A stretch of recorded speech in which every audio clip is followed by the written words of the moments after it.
দেখা যাচ্ছে?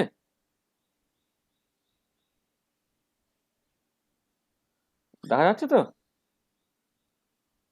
হ্যাঁ স্যার, দেখা যাচ্ছে। হুম। আর এটা একবার সেভ করে বেরিয়ে গেলে না আবার ওইখানে আর লেখা যায় না, এই হচ্ছে সমস্যা। হ্যাঁ, আমরা স্ট্যাটিস্টিক্যাল থার্মোডাইনামিক্স পড়ছি। আজকে লেকচার 6, আর তারিখ হচ্ছে 21/03/2021। আচ্ছা, আজকে আমরা যে জিনিসগুলো নিয়ে আলোচনা করতে চাইছি, মানে আমরা তো এমনি মলিকুলার পার্টিশন ফাংশন পড়ছি। দেখুন আবার একজন কেউ জয়েন করতে চাইছে, এবার আমি কি করি বলো তো? হ্যাঁ, এটা আমি সেভ করে বেরোলেই হচ্ছে, আর আমি কিছু করতে পারবো না। হ্যাঁ, মানে এত সমস্যা না। এবারে বারবার বারবার নোটিফিকেশন আসবে। আচ্ছা, যাকে topics two B discussed.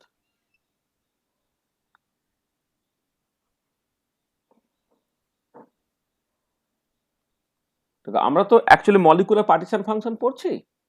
Molecular partition function বের করতে গেলে আমরা দেখেছিলাম যে একটা মলিকুলের যে বিভিন্ন রকমের মোশনগুলো আছে, translational motion, rotational motion, vibrational motion, electronic motion, nuclear motion ইত্যাদি ইত্যাদি, আন্ডার বড ওপেনিং অ্যাপ্রক্সিমেশন এই মোশনসগুলোকে যদি তুমি ইন্ডিপেন্ডেন্ট টু ইচ আদার ধরে নাও, তাহলে ওভারঅল পার্টিশন ফাংশনটা ইন্ডিভিজুয়াল মোশনের জন্য যে পার্টিশন ফাংশন তার প্রোডাক্ট ফর্মে তুমি লিখতে পারবে। অর্থাৎ মলিকুলার পার্টিশন ফাংশনটা হচ্ছে translational partition function into rotational partition function into vibrational partition function into electronic partition function into nuclear partition function, ঠিক এই ধরনের ব্যাপারটা আর কি। ঠিক আছে? তাহলে আমরা আগের দিনে ট্রান্সলেশনাল পার্টিশন ফাংশন নিয়ে বেশ কিছু কথাবার্তা বলেছি। আজকে আমাদের মূল যে দুটো জিনিস নিয়ে কথাবার্তা বলার কথা, সেটা হচ্ছে, প্রথম হচ্ছে রোটেশনাল পার্টিশন ফাংশন।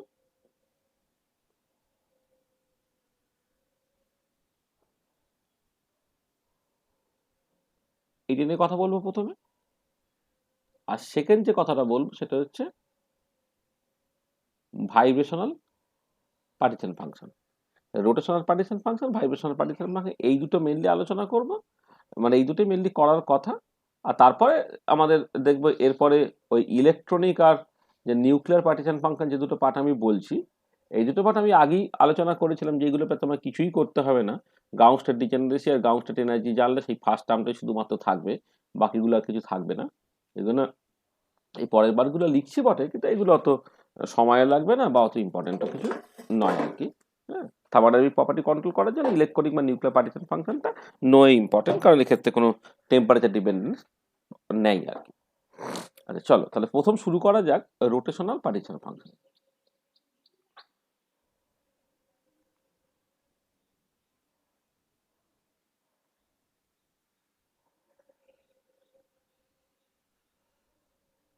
আচ্ছা, অ্যাজ ইউজুয়াল আমি বলেছিলাম যে কোনো একটা পার্টিশন ফাংশন বের করতে গেলে পার্টিশন ফাংশনের ডেফিনেশন অনুযায়ী আমার ডিজেনারেসি ফ্যাক্টরটা লাগে, আর তার সঙ্গে হচ্ছে বিভিন্ন এনার্জি লেভেলের এনার্জিগুলো লাগে।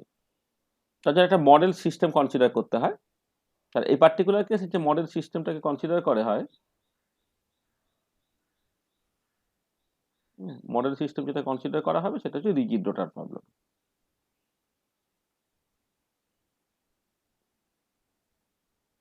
রিজিড রোটার। আচ্ছা, রিজিড রোটার ব্যাপারটা কিরকম? এটা বেসিক্যালি একটা রোটেটার, যেটা যখন রোটেট করছে তখন তার বন্ড লেন্থের কোনো চেঞ্জ হচ্ছে না। মানে আমরা প্রথমে শুরুটা করছি এরকম একটা জায়গা দিয়ে, একটা হেটেরোনিউক্লিয়ার ডায়াটমিক মলিকুল, সেখান থেকে শুরু করি।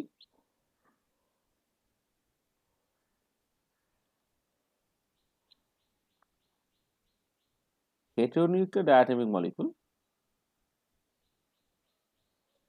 ধরো এই HCl বা এই টাইপের মলিকুল আর কি, মানে HCl মলিকুল বা কার্বন মনোক্সাইড মলিকুল বা অন্যান্য যেগুলো HF, হ্যাঁ, HBr, হ্যাঁ, এই এক্সেট্রা, এই টাইপের মলিকুলগুলোর কথা বলা হচ্ছে। আচ্ছা, এই যে মলিকুলগুলো, এই মলিকুলগুলোকে তুমি জাস্ট এইরকম করে ভাবো যে দুটো মাস পয়েন্ট তার কম্বিনেশন হিসেবে ভাবো। এই মাসটা ধরে নাও M1, এই মাসটা ধরে নাও M2, তার একটা সেন্টার অফ মাস আছে এইখানে, যে সেন্টার অফ মাসটা তার অ্যাবাউটে রোটেট করছে, ঠিক আছে। আচ্ছা, এবারে যেটা ধরে নেওয়া হচ্ছে সেটা হচ্ছে এই যে বন্ডটা, এই বন্ডটা নাকি এতটাই শক্ত যে ডিউরিং রোটেশন বন্ড লেন্থের কোনো চেঞ্জ হয় না। বন্ডটাকে যদি তুমি ইলাস্টিক ধরতে, তাহলে যখন তুমি রোটেট করবে একটা সেন্ট্রিফিউগাল ফোর্স থাকতো, সেন্ট্রিফিউগাল ফোর্সের জন্য বন্ডটা ইলংগেটেড হতে পারতো। কিন্তু এখানে যেটা বলা হচ্ছে এই রিজিড রোটার অ্যাপ্রক্সিমেশনে, সেটা হচ্ছে বন্ডটা এতটা শক্ত যে ডিউরিং রোটেশন বন্ড লেন্থের কোনো চেঞ্জ যেন না হয়। তাহলে যেটা বলা হচ্ছে সেটা হচ্ছে এই যে the bond is so strong,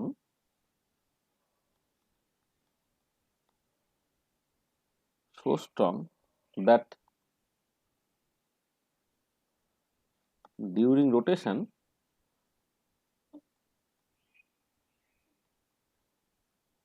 bond length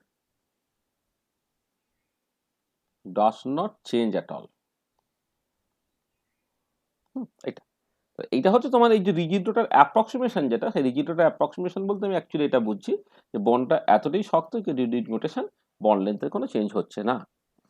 আচ্ছা, এই পার্টিকুলার কেসে তোমাকে মানে এটা ডিটেলে কিছু বলা হচ্ছে না, মানে কারণ রিজিড রোটার এই প্রবলেমটা কোয়ান্টাম মেকানিক্সে তোমায় পড়তে হবে। তো সেইখান থেকে যে এনার্জি আইগেন ভ্যালু বা ডিজেনারেসি পার্টগুলো পেয়ে যায়, আমি সেইটুকু পার্ট শুধু আলোচনা করব। তাহলে এটাকে যদি আমি সলভ করি, আফটার সলভিং দিস প্রবলেম অবশ্যই সলিউশনটা কোয়ান্টাম মেকানিক্যালি করতে হবে। Solving the problem we get the energy eigenvalues as E J, সেটা হচ্ছে এইরকম ভাবে লিখে J into J plus one H square by 8 pi square 8 pi square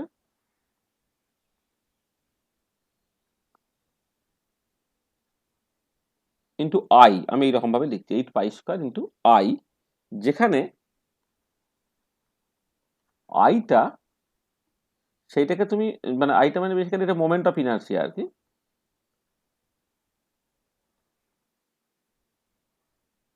moment of inertia. আর মোমেন্ট অফ ইনার্সিয়াটা এই পার্টিকুলার কেসে আমার রিজিড রোটার অ্যাপ্রক্সিমেশনে তুমি জাস্ট লিখতে পারবে মিউ আর জিরো তার স্কোয়ার, এইরকম ভাবে তুমি মোমেন্ট অফ ইনার্সিয়াটাকে লিখতে পারবে, যেখানে মিউটা হচ্ছে আমার রিডিউস মাস, এটা হচ্ছে তোমার রিডিউস মাস। এখানে দুটো মাস পয়েন্ট ছিল, একটা মাস m1 একটা মাস m2, সেটা হচ্ছে m1 m2 by m1 plus m2, এটা ঠিক আছে। এই হচ্ছে আমার এনার্জি এক্সপ্রেশনটা। আচ্ছা, এবার এই এনার্জি এক্সপ্রেশনটা হয়তো অনেক সময় লোকে এইরকম ভাবে লিখে দেয়, মানে B H C J into J plus one, যেখানে বিটা হচ্ছে তোমার H over 8 pi square I into C, এটাকে অনেক সময় বলা হয় রোটেশনাল কনস্ট্যান্ট। অর্থাৎ এটা ছোট করে লিখতে গেলে এরকম ভাবে অনেক সময় লেখা হয়, না লিখলেও খুব একটা অসুবিধে কিছু নেই আর এখানে লিখছি, মানে স্পেকট্রোস্কোপি তন্ত্রে এইরকম ভাবে লেখা হয় রোটেশনাল কনস্ট্যান্ট। যাকে তুমি এনার্জি এক্সপ্রেশনটাকে এইরকম ভাবে লিখতে পারো অথবা এইরকম ভাবে লিখতে পারো, এখানে এই তো প্লাঙ্ক কনস্ট্যান্ট তোমার জানা আছে। আর আরেকটা কিন্তু বলা হয় না অবশ্য, এই যে পার্টটা, যেটা হচ্ছে তার allowed value 0 1 2 3 dot dot dot dot, এটাকে বলা হয় রোটেশনাল কনস্ট্যান্ট, রোটেশনাল কনস্ট্যান্ট, ঠিক আছে। আচ্ছা, আরেকটা যেটা লাগবে ডিজেনারেসি ফ্যাক্টরটা লাগবে, মানে পার্টিশন ফাংশন যখন তুমি ক্যালকুলেট করবে শুধু এনার্জিটা জানলে হবে না, তার সঙ্গে ডিজেনারেসি এই পার্টটা তোমাকে একটু জেনে নিতে হবে। ডিজেনারেসিটা জি জে যদি বলি, সেটা হচ্ছে 2j প্লাস 1 হয়। মানে যখন প্রবলেমটাকে তুমি সলভ করবে মানে কোয়ান্টাম মেকানিক্যালি সলভ করবে, তখন তুমি দেখবে যে ওয়েভ ফাংশনটা দুটো কোয়ান্টাম নাম্বার উপর ডিপেন্ড করে, জে আর এম, ঠিক আছে। মানে এর ক্ষেত্রে আসলে ওয়েভ ফাংশন যেগুলো আসলে কোয়ান্টাম মেকানিক্সের বিষয় বলে আমি এটা বলতে চাইছি না, ওয়েভ ফাংশনটা সেটা যে স্ফেরিক্যাল হারমোনিক্স হয়, যে এম আর কি, হ্যাঁ, থিটা ফাই এর উপরে ডিপেন্ড করে। এই পার্টিকুলার কেসে ওয়েভ ফাংশনটা ওয়াই জে এম হয়। আচ্ছা, এবারে অ্যালাউড ভ্যালুজ অফ এম হচ্ছে তোমার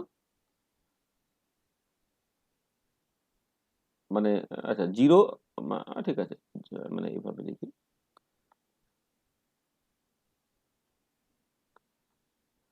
0 +-1 +-2 ইত্যাদি করে আপ টু +-j পর্যন্ত।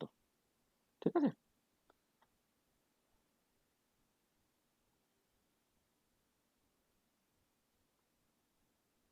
+-j পর্যন্ত। তাহলে এবারে দেখো তোমার এনার্জিটা নির্ভর করছে শুধুমাত্র এই যে এনার্জিটাকে আমি লিখেছি, এনার্জিটা নির্ভর করছে শুধুমাত্র জে এর উপরে, হয় ওয়েভ ফাংশনটা নির্ভর করছে জে এবং এম এর উপরে। তাহলে এবারে কোনো একটা গিভেন জেতে যদি এম এর অ্যালাউড ভ্যালুগুলো +j to -j with unit interval হয়, তাহলে কোনো একটা গিভেন জেতে এম এর অ্যালাউড ভ্যালুর সংখ্যা হচ্ছে 2j + 1টা। তাহলে এনার্জিটা নির্ভর করছে জে এর উপরে, কিন্তু ওয়েভ ফাংশনটা জে এর সঙ্গে এম এর উপরে নির্ভর করছে। তাহলে কোনো একটা গিভেন জেতে এনার্জি ফিক্সড হয়ে গেল, সেই গিভেন জেতে 2j + 1 পসিবল এম ভ্যালু থেকে যাওয়ার জন্য 2j + 1 লিনিয়ারলি ইন্ডিপেন্ডেন্ট ফাংশনস পাবে। সেই জন্য এক্ষেত্রে ডিজেনারেসিটা হয়ে যাচ্ছে হচ্ছে 2j + 1। ঠিক আছে, দেখো রিজিড ডটার প্রবলেমটাকে সলভ করার পরে আমি জাস্ট আলটিমেটলি ওয়েভ ফাংশনসগুলো মানে মানে এনার্জি আইগেন ভ্যালু এবং ডিজেনারেসি যে দুটো পার্ট আমাদের লাগবে সেই দুটো পার্ট আমরা এখানে জাস্ট বুঝে নিলাম। ঠিক আছে, আচ্ছা এবারে তুমি এই পার্টিকুলার কেসে যদি রোটেশনাল পার্টিশন ফাংশন বের করতে চাও, রোটেশনাল পার্টিশন ফাংশন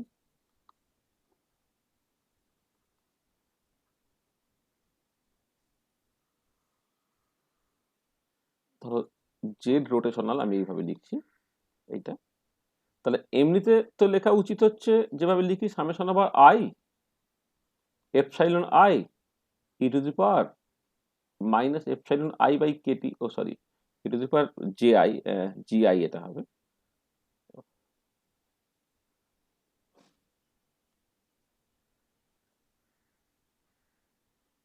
হ্যাঁ, আমি যদি এক্ষেত্রে সাম ওভার স্টেটস না লিখে সাম ওভার এনার্জি লেভেলস লিখি, তাহলে কি হবে summation over I G I E to the power minus epsilon I by KT. আর এবারে এই পার্টিকুলার কেসে এই যে আইটা সেইটা হচ্ছে তোমার রোটেশনাল কোয়ান্টাম নাম্বার, তুমি জে দিয়ে জাস্ট রিপ্লেস করবে।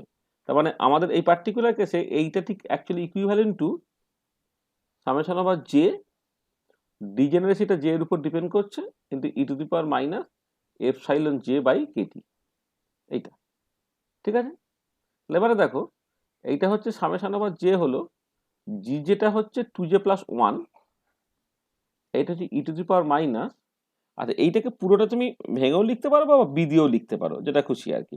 হ্যাঁ, আমি বি দিয়েই এখন লিখছি, B H C J into J + 1 divided by 8π² I ছিল, তার সঙ্গে 8π² আই সি, মানে ও সরি ওটা তো বি লিখে দিয়েছি, ও সরি সরি সরি, হ্যাঁ J B J into J plus, মানে বি দিয়ে লিখে দিলে হচ্ছে B H C J into J + 1, কারণ বি এর মধ্যে ডিনোমিনেটর যে পার্টটা আছে পুরো পার্টটা ঢুকে চলে গেছে, তো তার সঙ্গে জাস্ট সিম্পলি তোমার কেটি দিয়ে ভাগ করলেই তোমার চলে যাচ্ছে এইটা। তাহলে যখন আমি রোটেশনাল পার্টিশন ফাংশনটাকে বের করবো তোমাকে এই কাজটাকে করতে হবে, summation over J 2j + 1 E to the power minus BHC J into J + 1 by KT. ঠিক আছে, আচ্ছা এবারে দেখো যে তুমি যদি এই দুটো পাশাপাশি রোটেশনাল লেভেলের মধ্যে এনার্জি গ্যাপটা যথেষ্ট বেশি হয়, তখন তোমাকে কিন্তু এই এই সামটাকে তুমি ইন্টিগ্রেশন বা ইত্যাদি তুমি কনভার্ট করতে পারবে না। তাহলে প্রথম কথা হচ্ছে in low temperature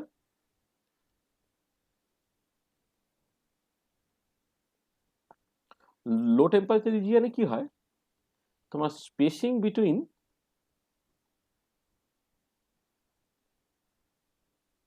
two successive energy levels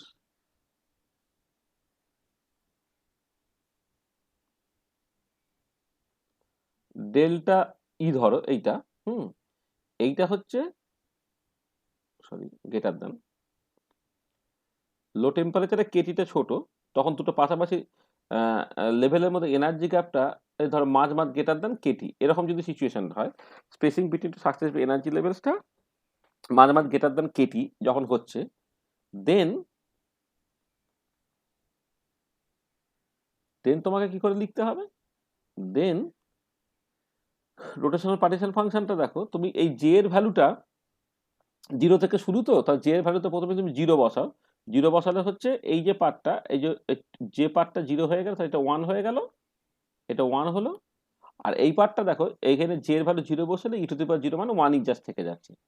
তারপরে জে এর ভ্যালু 1 বসালে এটা 3 হলো, E to the power minus, দেখো জে এর ভ্যালু 1 বসালে এটা 2 হয়ে যাচ্ছে, মানে 2 বিএইচসি বাই কেটি হয়ে যাচ্ছে।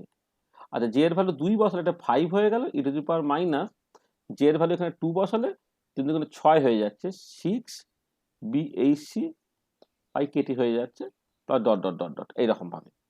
এবারে কথাটা হচ্ছে যে যখন তোমার এই যে দুটো পাশাপাশি লেভেলের মধ্যে এনার্জি গ্যাপটা, মানে খেয়াল রাখবে যে এই যে ডেল্টা ইটা কিন্তু তোমার বেসিক্যালি প্রপোর্শনাল টু বিএইচসি। দুটো পাশাপাশি লেভেলের মধ্যে এনার্জি গ্যাপ, মানে জে লেভেল থেকে জে প্লাস 1 লেভেলের মধ্যে এনার্জি গ্যাপটা এটা বিএইচসির সঙ্গে প্রপোর্শনাল।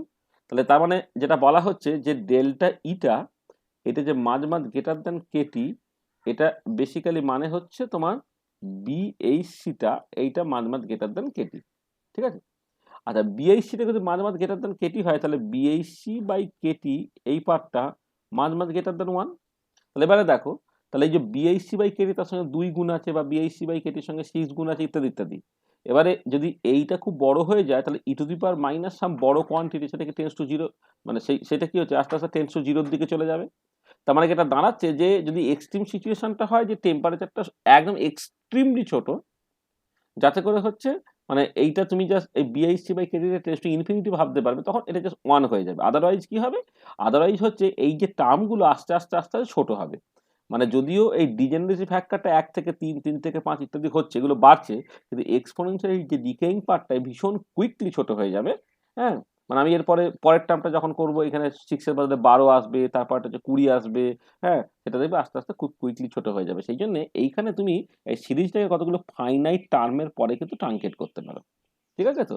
তাহলে যেটা কথা হচ্ছে এইখানে, মানে যদিও এইখানে একটা ইনফাইনাইট সাম ছিল, কিন্তু এই পরের টার্মগুলো কন্ট্রিবিউশন এত এত কমে যাবে আন্ডার দিস কন্ডিশন, যে টেম্পারেচারটা কম, যেখানে ডেল্টা ইটা মাঝ গ্রেটার দেন কেটি হয়ে যাচ্ছে, যে কতগুলো ফাইনাইট টার্মের পরেই তুমি কিন্তু সিরিজটাকে ট্রাঙ্কেট করে দিতে পারো। তাহলে যেটা কথা হচ্ছে যে we can safely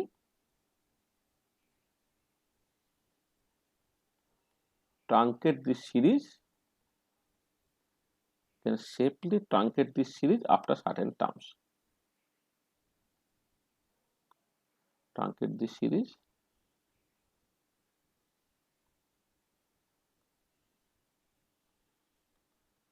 after certain finite number of terms.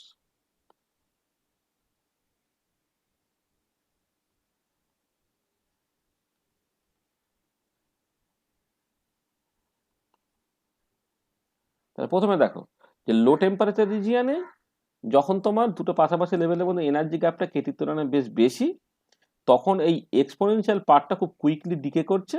সেই জন্য কতগুলো টার্মের পরে তুমি যা সিরিজটাকে ছেড়ে দিতে পারো, এবং সেইখান থেকে তুমি রোটেশনাল পার্টিশন ফাংশনের একটা ভ্যালু পেয়ে যাবে।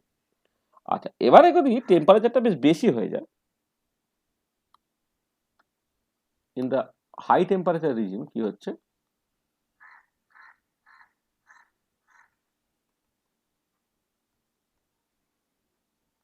High temperature region,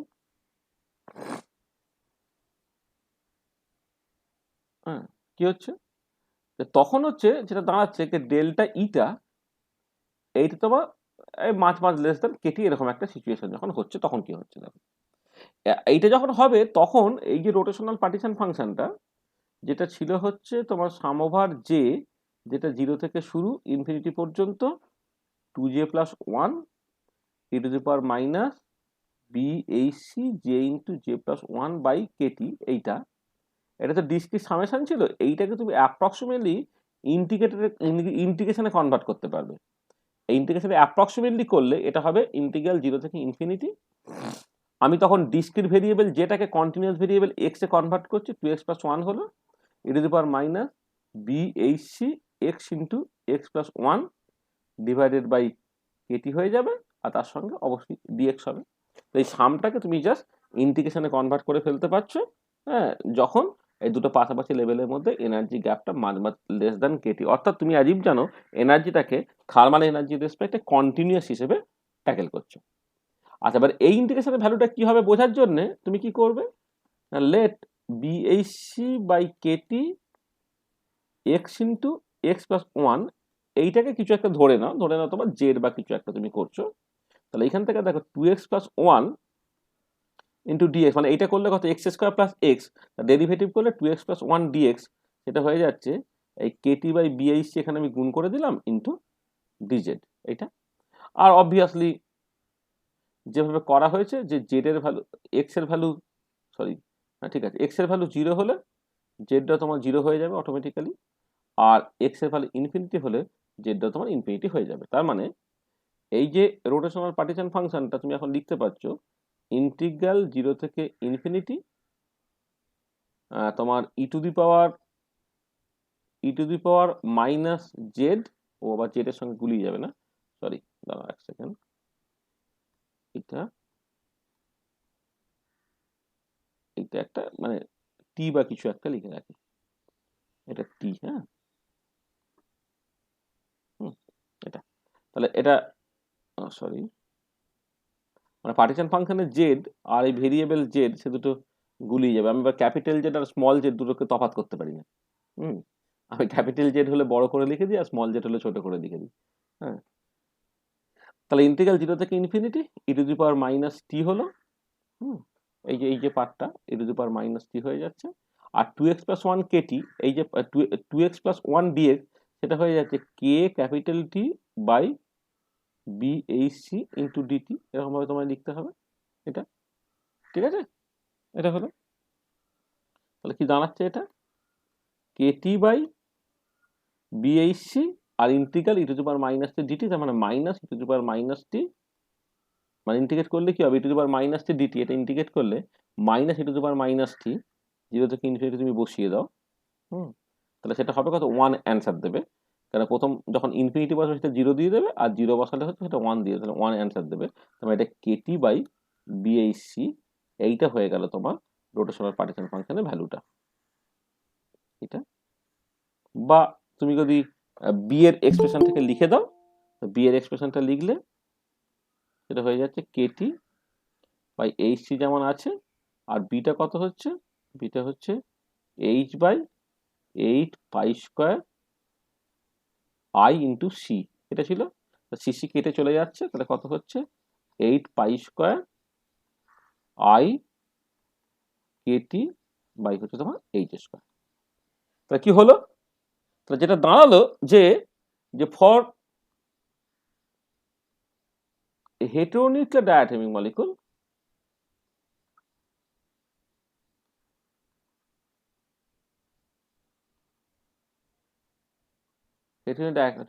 diatomic molecule rotational partition function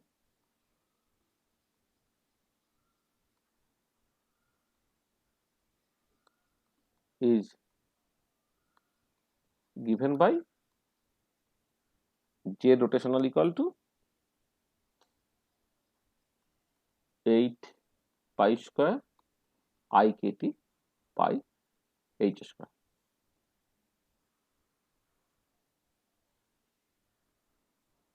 ঠিক আছে, এই হচ্ছে মূল ব্যাপারটা। আর এবারে তার বিভিন্ন রকমের ভেরিয়েশন বা অ্যাপ্রক্সিমেশন ইত্যাদিগুলো দেখতে হবে।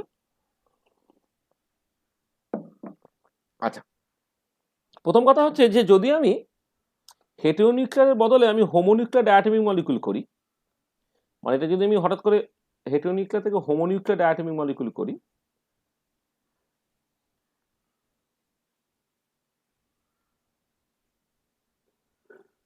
হোমোনিউক্লিয়ার ডায়াটমিক মলিকুল, তার ক্ষেত্রে রোটেশনাল পার্টিশন ফাংশনটা সেটা কি হয়, তার ক্ষেত্রে হচ্ছে তোমার রোটেশনাল পার্টিশন ফাংশনটা 8 পাই স্কোয়ার আই কেটি বা এটা সিগমা এইচ স্কোয়ার হয়, যেখানে সিগমার ভ্যালুটা হচ্ছে আমার 2। আচ্ছা, সিগমা জিনিসটা কি না, সিগমাটাকে বলা হচ্ছে, হ্যালো স্যার কথাগুলো স্যার কেটে যাচ্ছে, শোনা যাচ্ছে না ঠিকঠাক। সে কি কটা কেটে যাচ্ছে? নেটওয়ার্ক তো ঠিকই আছে।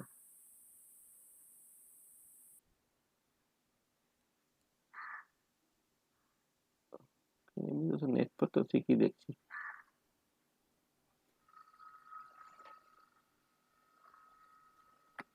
সে কি এখনো শোনা যাচ্ছে না?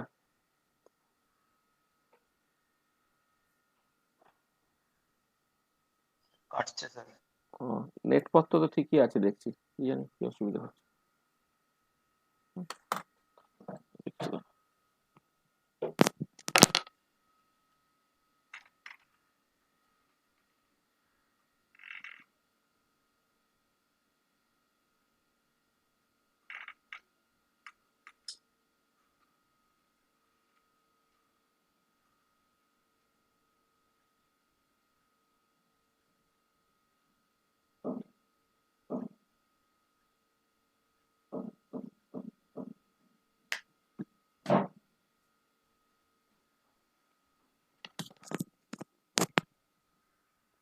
জানি না, নেট টেট তো ঠিকই দেখাচ্ছে রে, বোঝা যাচ্ছে না কিছু।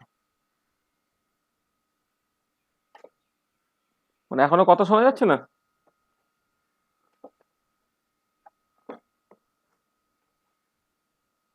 এখন শোনা যাচ্ছে রে? হ্যাঁ স্যার শোনাচ্ছি। আচ্ছা, এই যে এইখান সিগমাটা, থেকে স্যার বলুন ওই হোমোনিউক্লিয়ার ডায়াটমি মলিকুল থেকে আচ্ছা এই ওখান যে থেকে। হ্যাঁ ঠিক আছে, এই যে হোমোনিউক্লিয়ার ডায়াটমি মলিকুল, হেটেরোনিউক্লিয়ার ডায়াটমি মলিকুলের কথা আমি পুরো কোর্সে দেখালাম, যেটা 8 pi square I KT by H square হয়ে যাচ্ছে। কিন্তু যদি হোমোনিউক্লিয়ার ডায়াটমি মলিকুল হয়ে যায়, যেমন ধরো হাইড্রোজেন মলিকুলটা বাদ দাও, মানে ক্লোরিন মলিকুল বা ধরো তোমার অক্সিজেন মলিকুল বা ধরো নাইট্রোজেন মলিকুল, এই এক্সেট্রা, এই টাইপের যদি মলিকুল তুমি কনসিডার করো আর কি, হ্যাঁ, তাদের ক্ষেত্রে আবার যেটা দেখা যাচ্ছে যে এই 8 pi square I KT by H square যেটা ছিল, সেটা একটা 2 দিয়ে ভাগ হয়ে যাচ্ছে। এই 2টা হচ্ছে বেসিক্যালি মানে সিগমা ইকুয়াল টু 2 বলে এখানে 2টা জাস্ট এসছে। এখানে স্যার সিগমাটাকে বলা হয় কেটে যাচ্ছে। স্যার আবার বুঝতে কেটে পারছি। যাচ্ছে না। মানে বুঝতে পারছি না মানে কি ধরনের সমস্যা হচ্ছে আর কি। মানে আমি তো যেটা হচ্ছে তোর এটা হচ্ছে আবার করব, মানে পুরো চলে যাবে। হ্যাঁ, এটা আর কি।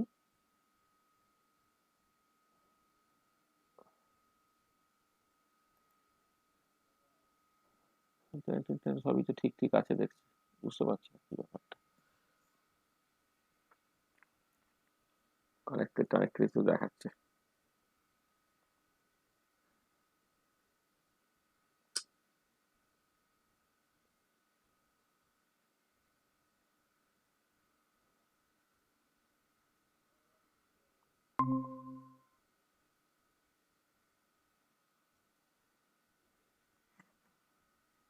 বুঝতে পারছি না, এটা একটু কানেক্ট করে দেখাচ্ছে।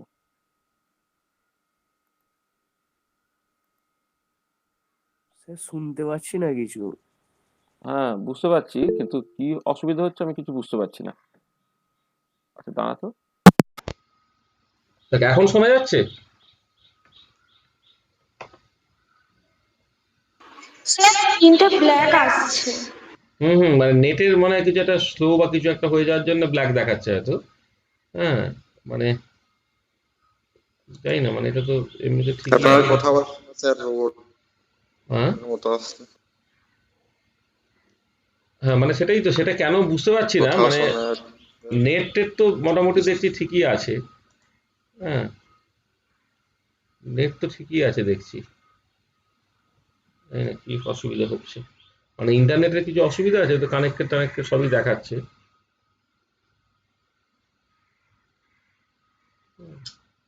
অন্য ফোন থেকেও তো দেখছি।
NWST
আমি বেরিয়ে গিয়ে আবার এলাম। দেখ এখন শোনা যাচ্ছে কথা? হ্যাঁ স্যার হ্যাঁ শোনাচ্ছি। এখন স্যার কথা শোনা যাচ্ছে স্যার। দেখি তাহলে আবার একবার।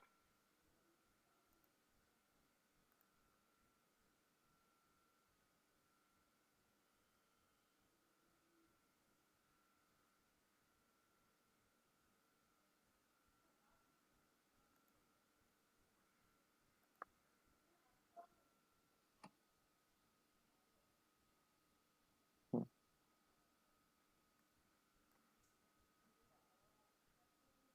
বলছি স্যার একটু আগে থেকে বলবেন, অনেকটাই শোনা যায়নি। হুম হুম হুম, ঠিক আছে বলছি। হ্যাঁ, মানে এই হোমোনিকটা ডায়াটমিক মলিকুল থেকে বলবো না আরো আগে থেকে? হ্যাঁ ওখান হ্যাঁ থেকেই স্যার, বলুন। হোমোনিক। হ্যাঁ হ্যাঁ, এই তো দেখো যেটা হচ্ছে যে হেটেরোনিকটা ডায়াটমিক মলিকুলের ক্ষেত্রে আমি রোটেশনাল পার্টিশন ফাংশনটাকে বের করলাম। আর এবারে হোমোনিকটা ডায়াটমিক মলিকুলের ক্ষেত্রে হ্যাঁ তুমি এই একটা নিচে 2 দিয়ে ভাগ হয়ে যায়, মানে রোটেশনাল পার্টিশন ফাংশনটা 8 pi square i KT by sigma H square. এখানে সিগমাটা হচ্ছে হোমোনিক আর ডায়াটমিক মলিকুলের ক্ষেত্রে এই ভ্যালুটা হচ্ছে 2। আচ্ছা এবারে এই সিগমা জিনিসটা কি? সিগমা জিনিসটা একে বলা হয় তোমার সিমেট্রি নাম্বার। Symmetry number. আচ্ছা সিমেট্রি নাম্বার জিনিসটা কি? না সিমেট্রি নাম্বারটা হচ্ছে জাস্ট তুমি total number of equivalent configurations that can be obtained by simply rotation. তাহলে সিমেট্রি নাম্বার হচ্ছে this is the number of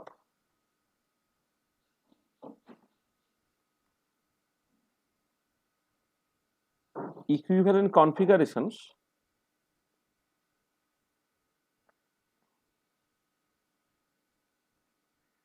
that can be obtained only by rotation। হ্যাঁ মানে যে তোমার প্রপার অ্যাক্সিসের অ্যাবাউটিকে রোটেশন গুলো হয় না, মানে তোমার যখন স্টিরিওকেমিস্ট্রি তুমি পড়েছো আর কি, যে সিএন অ্যাক্সিস যেগুলোকে বলে আর কি, হ্যাঁ তার রেসপেক্ট তুমি কত করে ইকুইভ্যালেন্ট কনফিগারেশন পেতে পারো আর কি। তাহলে হোমোনিক ডায়াটমিক মলিকুল যখন তুমি করবে আর কি, তার তো একটা C2 আছে। আর হোমোনিক ডায়াটমিক মলিকুল যদি এই টাইপের একটা মলিকুল তুমি কনসিডার করো, তাহলে এই বরাবর হচ্ছে তোমার C2 আছে। C2 যেহেতু আছে তাহলে হচ্ছে তোমার এখান থেকে C2 1 আর C2 2, মানে 180 ডিগ্রি ঘোরানো আর 360 ডিগ্রি ঘোরানো আর কি, সেটা দুটো কনফিগারেশন দিচ্ছে আর কি। সেই রেসপেক্টে সিগমা হচ্ছে তোমার 2। আচ্ছা ঠিক একই রকম করে অন্যান্য মলিকুল যদি তুমি কনসিডার করো, তাহলে অ্যামোনিয়া বা আরো সমস্ত যে মলিকুল কনসিডার করো যদি, তাহলে তার সিমেট্রি নাম্বারের সংখ্যা কিন্তু সেই মতো করে তোমার পাল্টাবে। ধরো আমি অ্যাজ ফর এক্সাম্পল যদি অ্যামোনিয়া কনসিডার করি, অ্যামোনিয়ার ক্ষেত্রে কি আছে না এন, এই ধর এরকম সিচুয়েশন যদি তুমি বলো, তাহলে এর তো তোমার সিথি আছে, সিথি যদি তোমার থাকে তবে তার মানে সিথি 1 আছে, সিথি 2 আছে, আর সিথি 3 আছে, তখন তার ভ্যালু হচ্ছে সিগমা ইকুয়াল টু 3 হয়ে যাবে। বা তুমি CH4 যদি কনসিডার করো, CH4 এটা যদি তুমি করো দেখবে তার ক্ষেত্রে সিগমা হয়ে যাবে তোমার 12 এরকম হয়ে যাবে।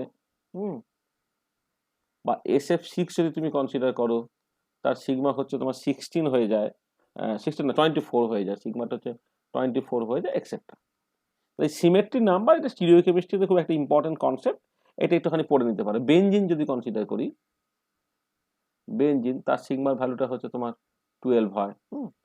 যাকে যেটা সিমেট্রি নাম্বার, এটা অর্গানিক কেমিস্ট্রি স্টিরিওকেমিস্ট্রিতে একটা ইম্পর্টেন্ট কনসেপ্ট।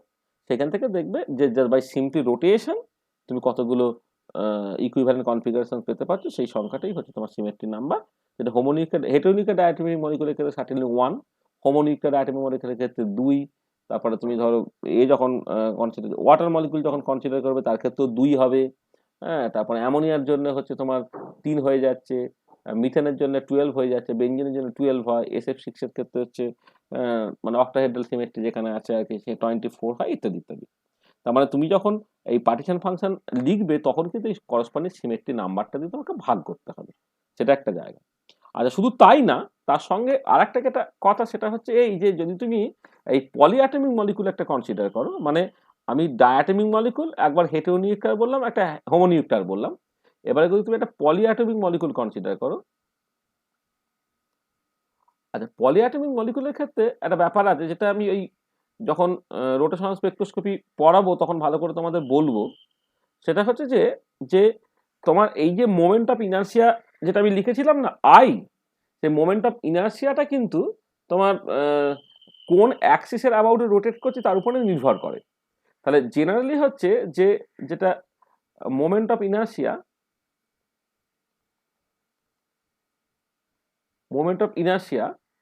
এটা ডিপেন্ড করে on the axis about which the molecule rotates. The moment of inertia depends on the axis about which the molecule rotates.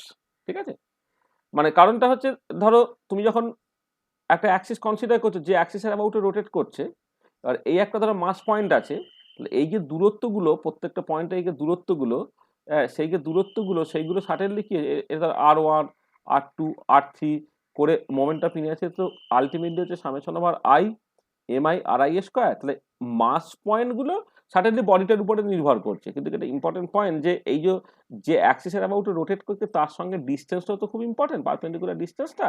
সেই ডিস্টেন্সটা হচ্ছে তুমি অ্যাক্সিসটা কোন বরাবর নিচ্ছ, এইখানে নিচ্ছ না এখানে নিচ্ছ না এখানে নিচ্ছ, তার উপরে কিন্তু নির্ভর করবে।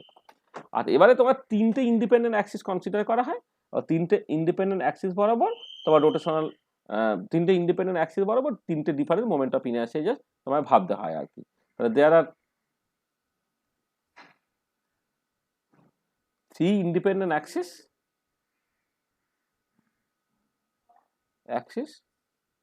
about which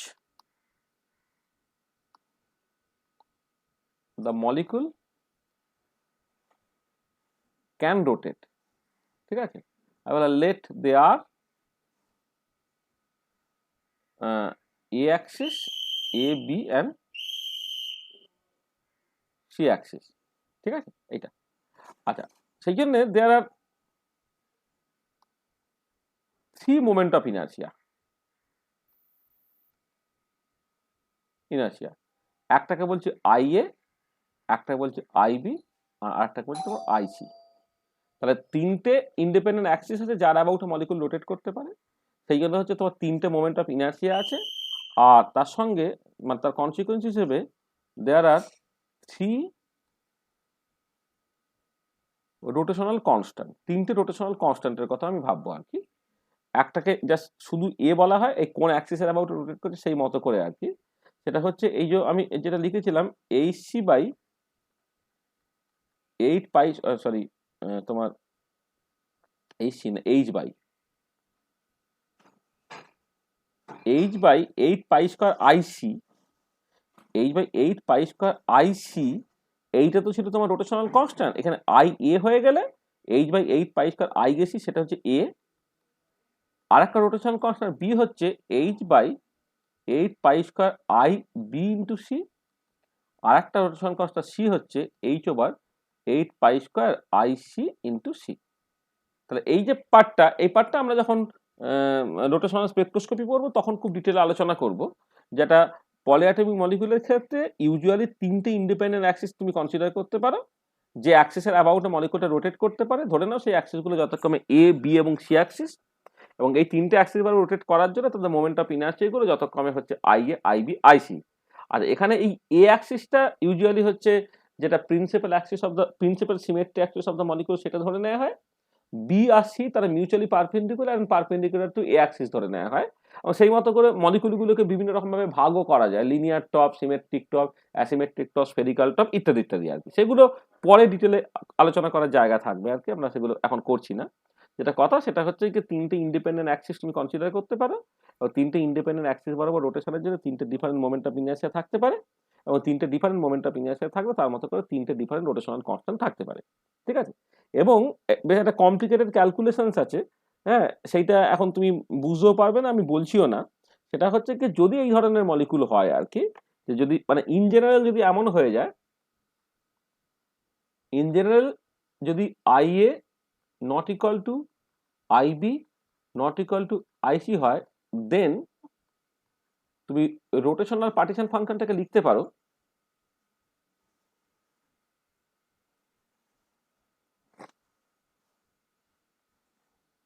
রোটেশনাল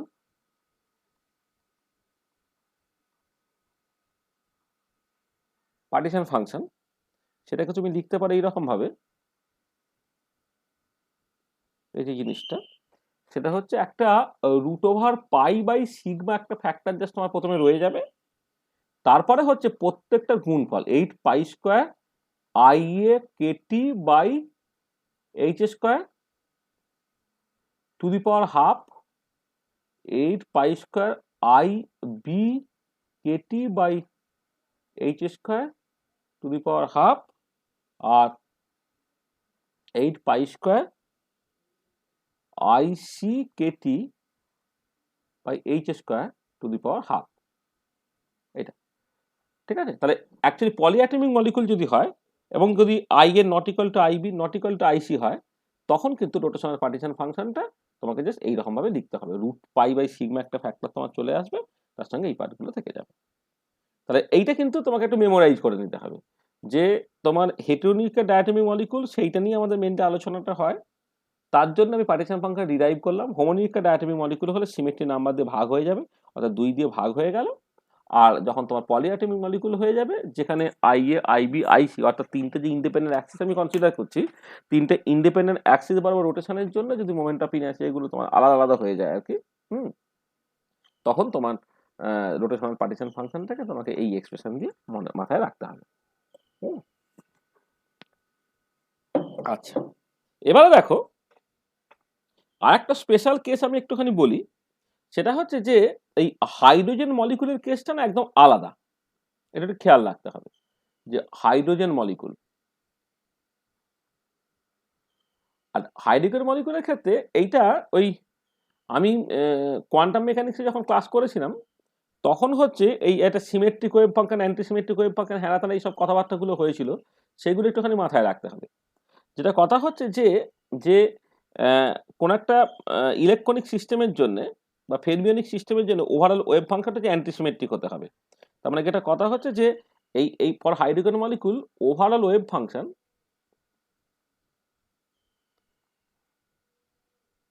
যদি তুমি দেখো, সেটা হচ্ছে সাই টোটাল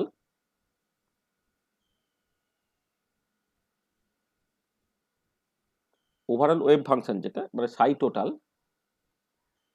এইটাকে তুমি যদি এই নিউক্লিয়ার ওয়েভ ফাংশন আর ইলেকট্রনিক ওয়েভ ফাংশন এই দুটো গুণফল হিসেবে তুমি দেখো, এইখানে যখন আমি মানে এ নিয়ে কথাবার্তা বললাম, খেয়াল রাখো এইখানে যখন একটা মলিকুলকে রোটেট টোটেট ইত্যাদি করছি, তখন বেসিক্যালি কি হচ্ছে মলিকুলটার নিউক্লিয়ার মোশন নিয়ে কথাবার্তা বলছি।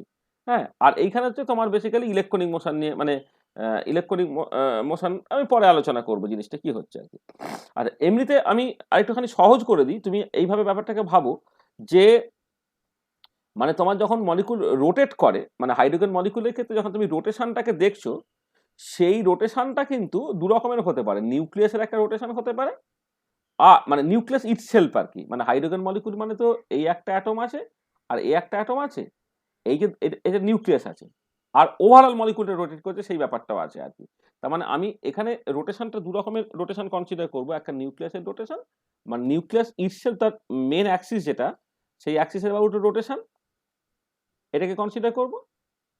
হ্যাঁ, আর তার সঙ্গে সঙ্গে মলিকুলটা অ্যাজ এ হোল রোটেট করছে সেটাকে কনসিডার করব, যেটা দাঁড়াবে যে আলটিমেটলি যেহেতু এই হাইড্রোজেন এবং হাইড্রোজেন তার দুটো আইডেন্টিক্যাল পার্টিকেলস, হ্যাঁ, এবং তারা ফেরমিওনিক সিস্টেম, মানে ওভারঅল ওয়েভ ফাংশনটা অ্যান্টিসিমেট্রিক হবে। এবারে আমি এইখানে জাস্ট নিউক্লিয়ার রোটেশন আর ওভারঅল মলিকুলটার এই সেন্টার অফ মাসের অ্যাবাউটের রোটেশন, সেটাকে আমি জাস্ট এখানে শুধুমাত্র রোটেশন যেটা বলছি সেটা আর কি। একটা হচ্ছে রোটেশনটা হচ্ছে নিউক্লিয়ার রোটেশন, আর একটা হচ্ছে সেন্টার অফ মাসের অ্যাবাউটের রোটেশন, এই দুটোর গুণফল। এইটা তোমার হতে হবে হচ্ছে ওভারঅল জিনিসটা অ্যান্টিসিমেট্রিক। অ্যান্টিসিমেট্রিক। আর এবারে দেখো যে তুমি জানো যে হাইড্রোজেনের ক্ষেত্রে দু রকমের হাইড্রোজেন তোমার থাকতে পারে। একটা হচ্ছে অর্থো হাইড্রোজেন,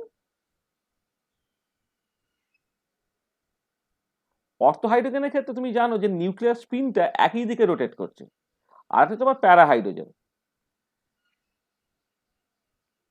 প্যারা হাইড্রোজেন যেখানে তোমার অ্যান্টি ক্লকওয়াইজ স্পিন হচ্ছে। তাহলে একটা হচ্ছে অর্থো হাইড্রোজেন, একটা হচ্ছে প্যারা হাইড্রোজেন।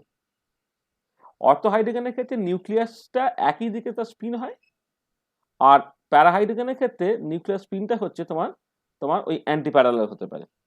আচ্ছা, এবারে এই যে তোমার এই অর্থো হাইড্রোজেনের ক্ষেত্রে একই দিকে স্পিনটা তুমি দু রকম করে ভাবতে পারো। যদি এই মানে ক্লকওয়াইজ রোটেশনটাকে তুমি আলফা ভাবো, তাহলে প্রথমটারও ক্লকওয়াইজ রোটেশন হচ্ছে, সেকেন্ডটার ক্লকওয়াইজ রোটেশন হচ্ছে, অথবা প্রথমটার অ্যান্টি ক্লকওয়াইজ রোটেশন হচ্ছে, দ্বিতীয়টার অ্যান্টি ক্লকওয়াইজ রোটেশন হচ্ছে, অথবা আরেকটা কম্বিনেশন হতে পারে, অথবা যেটা হতে পারে যে আরেকটা combination 1/√2 alpha 1 beta 2 plus beta 1 alpha 2। মানে আমরা ইলেকট্রন তার যে স্পিন বা তার যে রোটেশন, সেই রেসপেক্টে আমরা আগে আলোচনা করেছিলাম। দেখবে যে তোমার একটা মানে একটা দুটো স্পিন আপ পার্টিকেল যদি থাকে, দুটো স্পিন আপ পার্টিকেল থাকলে তার ক্ষেত্রে যে চারটে পসিবল কম্বিনেশন হয়, সেটা হচ্ছে আলফা 1 আলফা 2 বিটা 1 বিটা 2, আর একটা positive combination 1/√2 alpha 1 beta 2 plus beta 1 alpha 2, আর একটা হতে পারে 1/√2 alpha 1 beta 2 minus beta 1 alpha 2। মানে এইটা কিন্তু আমি ডিটেলে বলছি না, কারণ আমরা ওই দেখবে এটা মানে হয়তো এতেও মানে ভিডিও টিডিও আছে আর কি, মানে ভিডিও আছে, মানে আমরা হয়তো গ্রুপে দিয়েছিলাম যে অ্যান্টিসিমেট্রি প্রিন্সিপাল যেখানে পড়ানো হয়েছিল আর কি, সিস্টেম অফ আইডেন্টিক্যাল পার্টিকেল, সেখান থেকে অ্যান্টিসিমেট্রি প্রিন্সিপাল, স্যাটার ডিটারমিনেন্টাল ওয়েভ ফাংশন ইত্যাদি নিয়ে যেখানে আলোচনা করা হয়েছে, সেখানে আমরা বলেছি যে একটা টু ইলেকট্রন সিস্টেম, এখানে হচ্ছে টু প্রোটন সিস্টেম, মানে ইলেকট্রন যেমন হচ্ছে তোমার ফেরিমিয়ন, প্রোটনও যেমন ফেরমিয়নস, তাহলে প্রোটনের স্পিন নিয়ে এখানে কথাবার্তা হচ্ছে আর কি। এটা তাহলে এই একটা দুটো স্পিন আপ পার্টিকেলস, তার ক্ষেত্রে চারটে কম্বিনেশন হতে পারে। তাহলে এই যে প্রথম তিনটে কম্বিনেশন, সেটা হচ্ছে তোমার symmetric with respect to interchange, এবং এইটা হচ্ছে ফর অর্থো হাইড্রোজেন। আর লাস্টেরটা হচ্ছে তোমার antisymmetric with respect to interchange. এটা কার জন্য? না ফর প্যারাহাইড্রোজেন। তার মানে কি হলো দেখো, যেটা কথা হচ্ছে যে যদি তুমি অর্থো হাইড্রোজেন দেখো,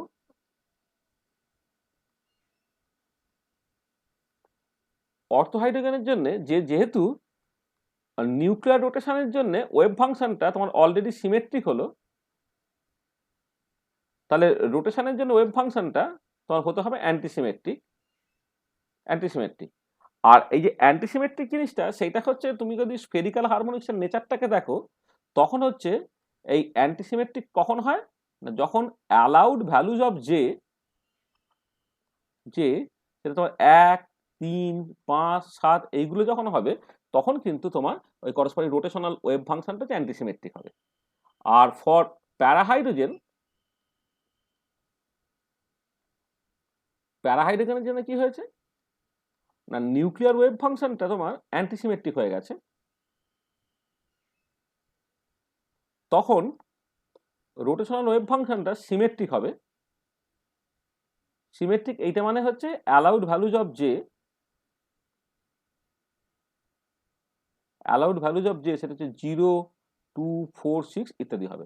তাহলে এইটা একটুখানি জাস্ট তোমাকে মানে বুঝে নিতে হবে। যেটা হচ্ছে তোমার যেটা বললাম আর কি, যে তোমার হাইড্রোজেন মলিকুলটা একটা স্পেশাল কেস। হাইড্রোজেন মলিকুলের ক্ষেত্রে দুটো হাইড্রোজেনের প্রোটন আছে বা নিউক্লিয়াস আছে, যেখানে বেসিক্যালি একটা একটা করে প্রোটন থাকে। প্রোটন হচ্ছে স্পিন হাফ সিস্টেম। তার মানে এটা বেসিক্যালি একটা মানে যেমন 2 ইলেকট্রন সিস্টেম হিলিয়ামের ক্ষেত্রে আমি বলেছিলাম, এখানে একটা 2 প্রোটন সিস্টেম হচ্ছে। যে 2 প্রোটন সিস্টেমের ক্ষেত্রে তোমার নিউক্লিয়াসের স্পিনে 4টে পসিবল কম্বিনেশন হতে পারে। দুজনেই ধরো অ্যাজ ক্লকওয়াইজ, দুজনেই অ্যান্টি ক্লকওয়াইজ, অথবা একটা ক্লকওয়াইজ একটা অ্যান্টি ক্লকওয়াইজ, তাদের লিনিয়ার কম্বিনেশন আমি নেব। তাহলে প্রথম 3টে কম্বিনেশন সেইটা বেসিক্যালি সিমেট্রিক ওয়েভ ফাংশন দেবে, সিমেট্রিক নিউক্লিয়ার ওয়েভ ফাংশন দেবে। পরেরটা হচ্ছে অ্যান্টিসিমেট্রিক ওয়েভ ফাংশন দেবে। এই পরের পার্টটা এইটা বেসিক্যালি তোমার প্যারার জন্য, আর প্রথম 3টে হচ্ছে অর্থের জন্য। তাহলে অর্থের জন্য নিউক্লিয়ার যে ওয়েভ ফাংশন সেটা সিমেট্রিক, তাহলে রোটেশনাল ওয়েভ ফাংশন অ্যান্টিসিমেট্রিক হতে হবে। ঠিক একই রকম ভাবে প্যারাহাইড্রোজেনের নিউক্লিয়ার ওয়েভ ফাংশন অ্যান্টিসিমেট্রিক বলে হচ্ছে তোমার রোটেশনাল ওয়েভ ফাংশনটা সিমেট্রিক হতে হবে। এবার রোটেশনাল ওয়েভ ফাংশনটা সিমেট্রিক বা অ্যান্টিসিমেট্রিক সেইটা কিন্তু রোটেশনাল কোয়ান্টাম নাম্বারের ভ্যালুর উপর নির্ভর করছে। যদি জি এর ভ্যালু 1, 3, 5, 7 ইত্যাদি হয় তখন রোটেশনাল ওয়েভ ফাংশনটা হচ্ছে অ্যান্টিসিমেট্রিক, আর জি এর ভ্যালু যদি 0, 2, 4, 6 হয় তখন রোটেশনাল ওয়েভ ফাংশনটা হচ্ছে তোমার সিমেট্রিক। ঠিক আছে, এবারে নাও যখন তুমি রোটেশনাল পার্টিশন ফাংশনটাকে লিখবে,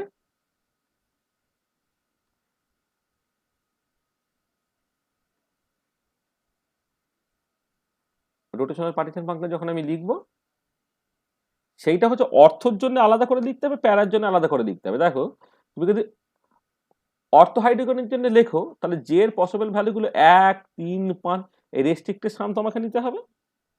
তারপরে ডিজেনারেসি ফ্যাক্টরটা যেমন আছে 2j + 1 e to the power minus BHC j into j plus 1 divided by KT, এটা তো অর্থের কন্ট্রিবিউশন। আর প্যারার কন্ট্রিবিউশন হচ্ছে সামেশন, যেটা হচ্ছে 0, 2, 4 ডট ডট ডট ডট, এটা 2j + 1 e to the power minus BHC j into j plus 1 divided by KT, এইটা। আচ্ছা এবার একটুখানি খেয়াল করো, এই দুটো যোগফল তোমাকে নিতে হবে। আচ্ছা এবারে এই যে 4টে নিউক্লিয়ার স্পিনের যে পসিবিলিটি, স্পিন সেটের যে পসিবিলিটি, তার মধ্যে 3টেই হচ্ছে তোমার অর্থ, একটা হচ্ছে প্যারা। এবং তার কনসিকুয়েন্স হিসেবে যেটা দেখতে হয় সেটা হচ্ছে এই যে ওভারঅল পার্টিশন ফাংশন যখন তুমি লিখবে তখন এই 3/4 কন্ট্রিবিউশন থাকবে তোমার অর্থ থেকে, আর 1/4 কন্ট্রিবিউশন থাকবে হচ্ছে তোমার প্যারা থেকে। এখানে একটা 3/4 এখানে গুণ হবে, এটা 1/4 এখানে গুণ হবে। তার মানে এইটা হচ্ছে কামিং ফ্রম অর্থ হাইড্রোজেন, আর পরের পার্টটা হচ্ছে কামিং ফ্রম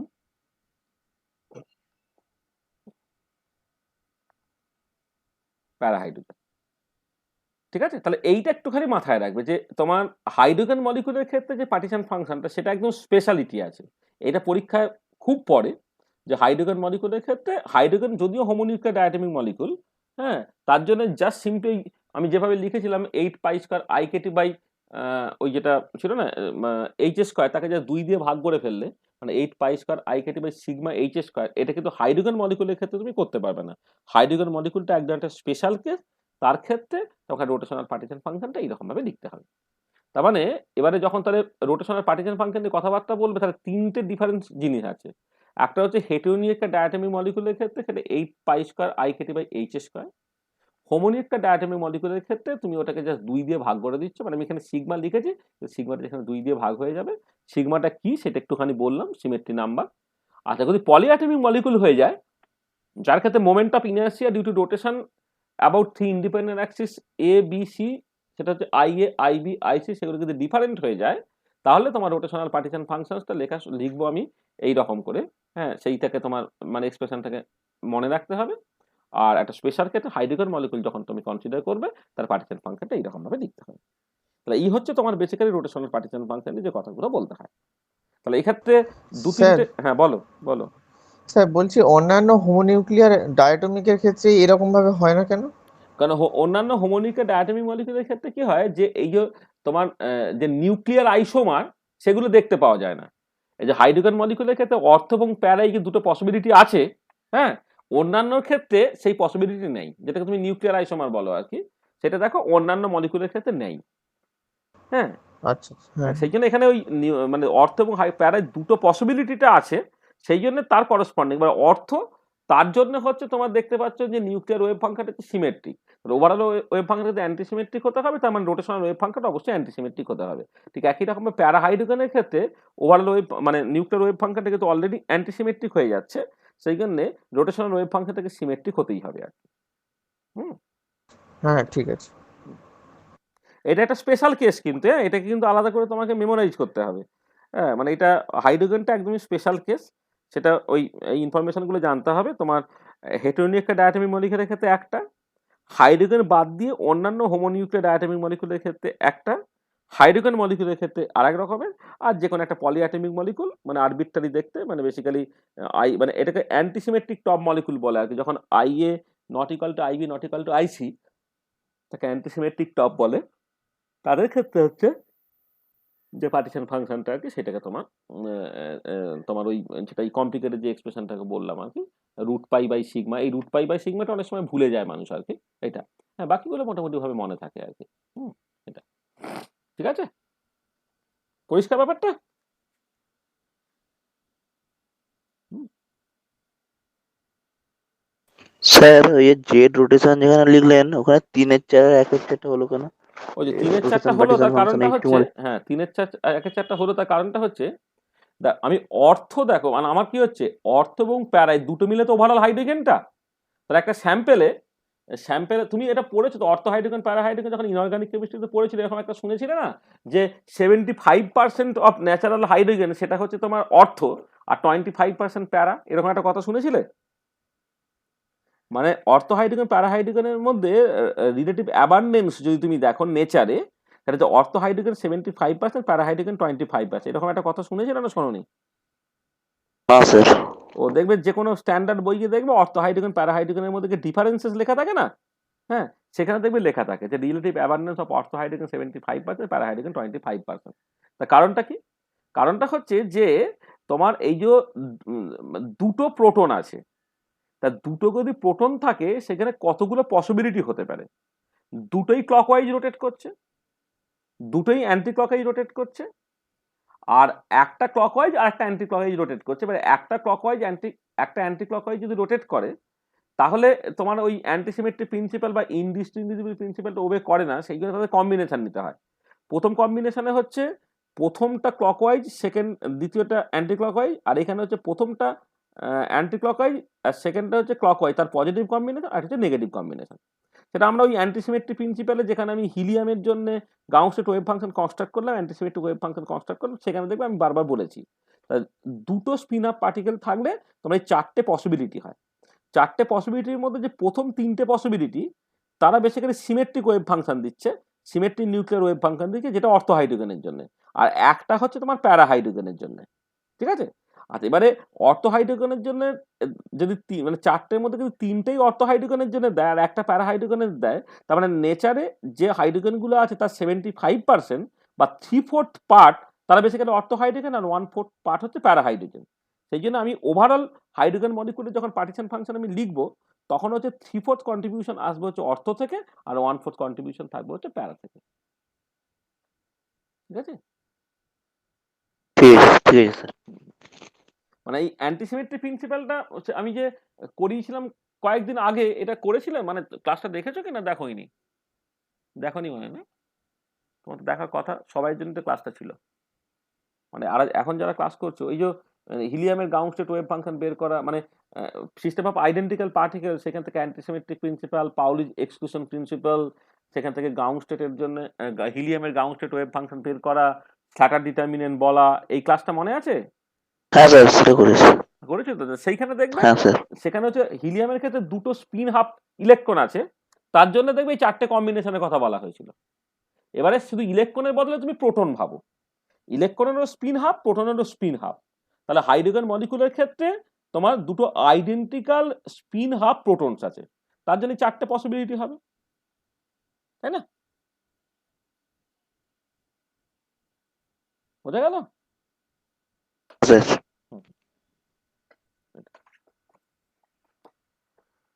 তাহলে ঠিক আছে, আমি এগোবো এবারে। হ্যাঁ স্যার।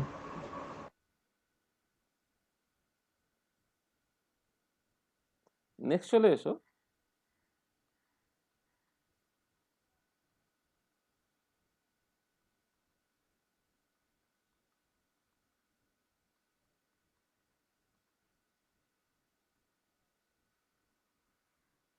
Vibrational partition function.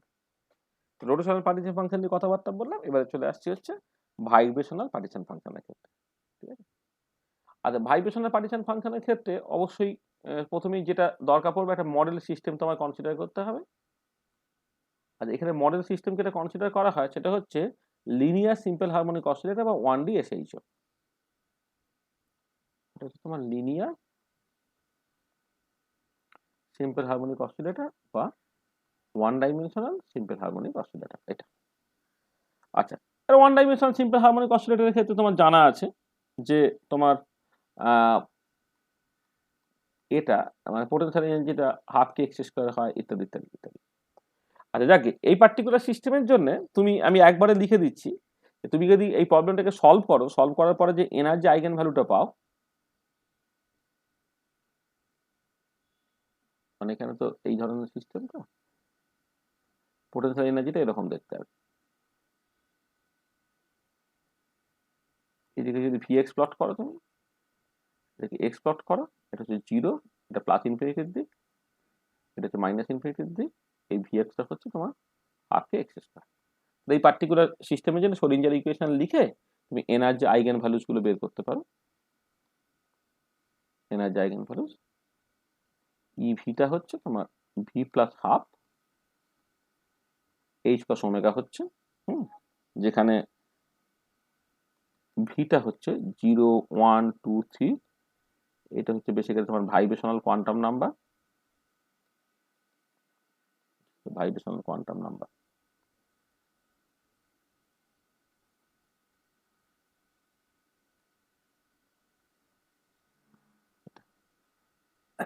আর ওমেগাটা হচ্ছে √/k/μ হয়, এটা। আচ্ছা যাকে এটা হচ্ছে এনার্জি এক্সপ্রেশন। আর এক্ষেত্রে কিন্তু যেহেতু 1 ডাইমেনশনাল সিস্টেম কোনো ডিজেনারেসি থাকতে পারে না, তাহলে for 1D system no degeneracy. No degeneracy মানে স্টেটগুলো হচ্ছে নন ডিজেনারেট। আচ্ছা আচ্ছা, এবার নন ডিজেনারেট যদি হয় তাহলে তুমি যখন ভাইব্রেশনাল পার্টিশন ফাংশন থেকে লিখতে চাইবে,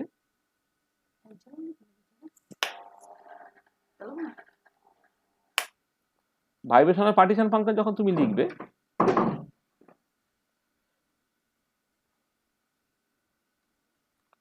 দেখো এই যে summation over I GI epsilon I by KT এইটাকে লেখা হয়, এক্ষেত্রে আমি এটাকে রিপ্লেস করে দেবো কি দিয়ে, ভি দিয়ে। যে ভিটা হচ্ছে 0 থেকে ইনফিনিটি পর্যন্ত যেতে পারে, এখানে ডিজেনারেসিটা 1 বলে তাহলে এই ফ্যাক্টরটা আমার লিখতে হচ্ছে না, তাহলে এইখানে একদম সরাসরি লিখে ফেললাম ভি প্লাস হাফ এইচ কস ওমেগা, নিচে সিম্পলি কেটি হয়ে গেল এই জিনিসটা। ঠিক আছে, আচ্ছা এবার এইটাকে আমি লিখছি কিরকম করে দেখো, যে ভাইব্রেশনাল পার্টিশন ফাংশনটা summation over v equal to 0 থেকে infinity e⁻½ h cos omega by KT একটা part, e⁻−v H cos omega by KT একটা পার্ট। আমি এরকম ভাবে লিখছি, এই যে এখানে তোমার ভি প্লাস হাফ পার্টটা আছে, তাহলে হাফ পার্টটাকে আলাদা করলে ফেললাম, ভি পার্টটাকে আমি আলাদা করে ফেললাম। আচ্ছা এবারে এই যে প্রথম টার্মটাতে কিন্তু কিছু এ নেই, মানে প্রথম টার্মটাতে এই যে ডামি ইন্ডেক্স ভি কিন্তু কিছু নেই, তো ওইটাকে আমি আলাদা করে ফেললাম।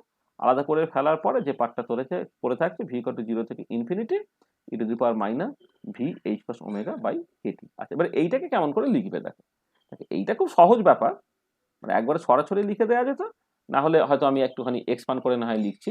ভি এর ভ্যালু 0 বসালে 1 বেরোয়, ভি এর ভ্যালু 1 বসালে e⁻−h cos omega by Katie বেরোচ্ছে, ভেরিয়েবলে 2 বসালে e to the power minus 2 h cos omega by kt plus dot dot dot dot এইভাবে যাচ্ছে।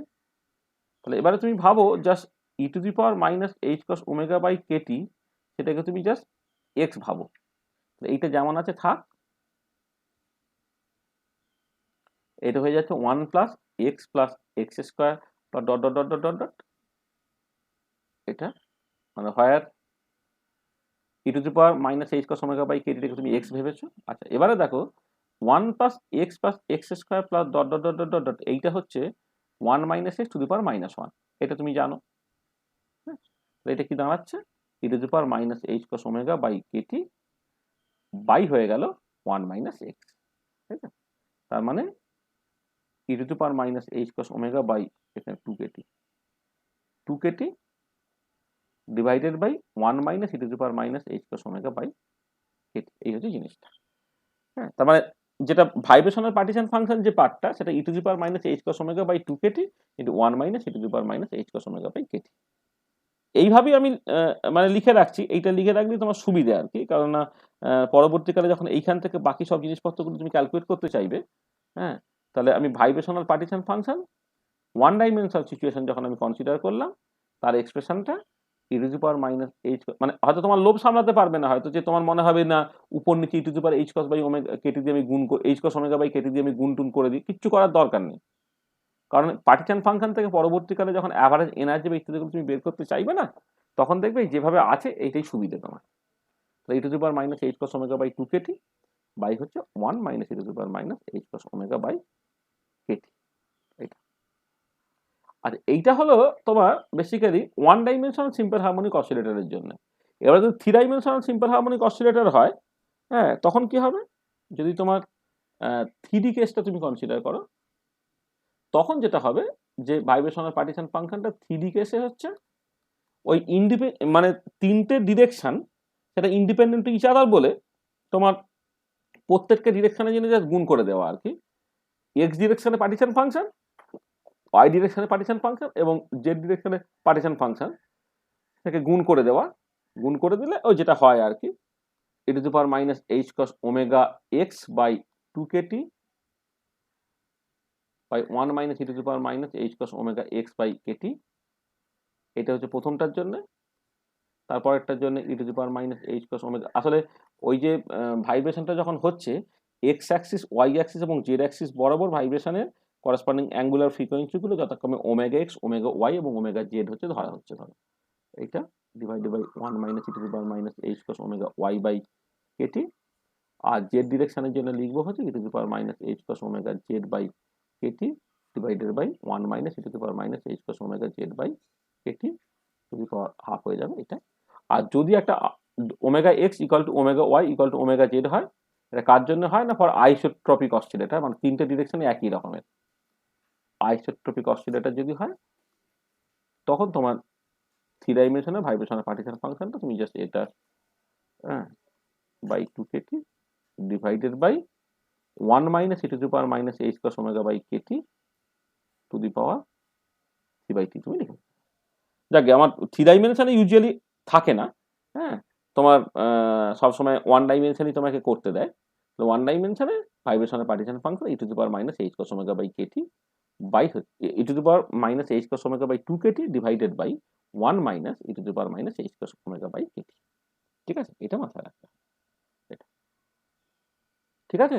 তো দেখো ভাইব্রেশনাল পার্টিশন ফাংশনটা খুব সহজেই বেরিয়ে যায়, মানে তুমি জাস্ট ভাইব্রেশনাল এনার্জিটা জানো, করে ডিজেনারেসি নেয়, আর সেই মতো করে জাস্ট সিম্পলি করে নিলেই হয়ে যাবে।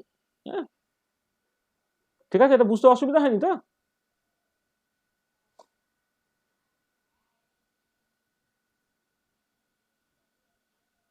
ঠিক আছে, হ্যাঁ স্যার। আচ্ছা এবারে এই যে বাকিগুলো তোমার মানে কিছুই প্রায় করার নেই, খুব সহজ ব্যাপার। তুমি যদি ইলেকট্রনিক পার্টিশন ফাংশন বের করতে চাও,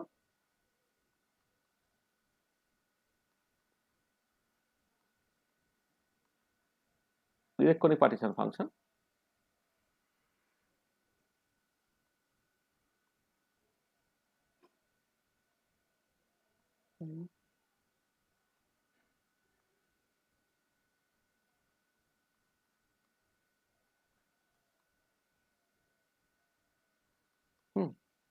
দেখো ইলেকট্রনিক পার্টিশন ফাংশন যখন তুমি লিখবে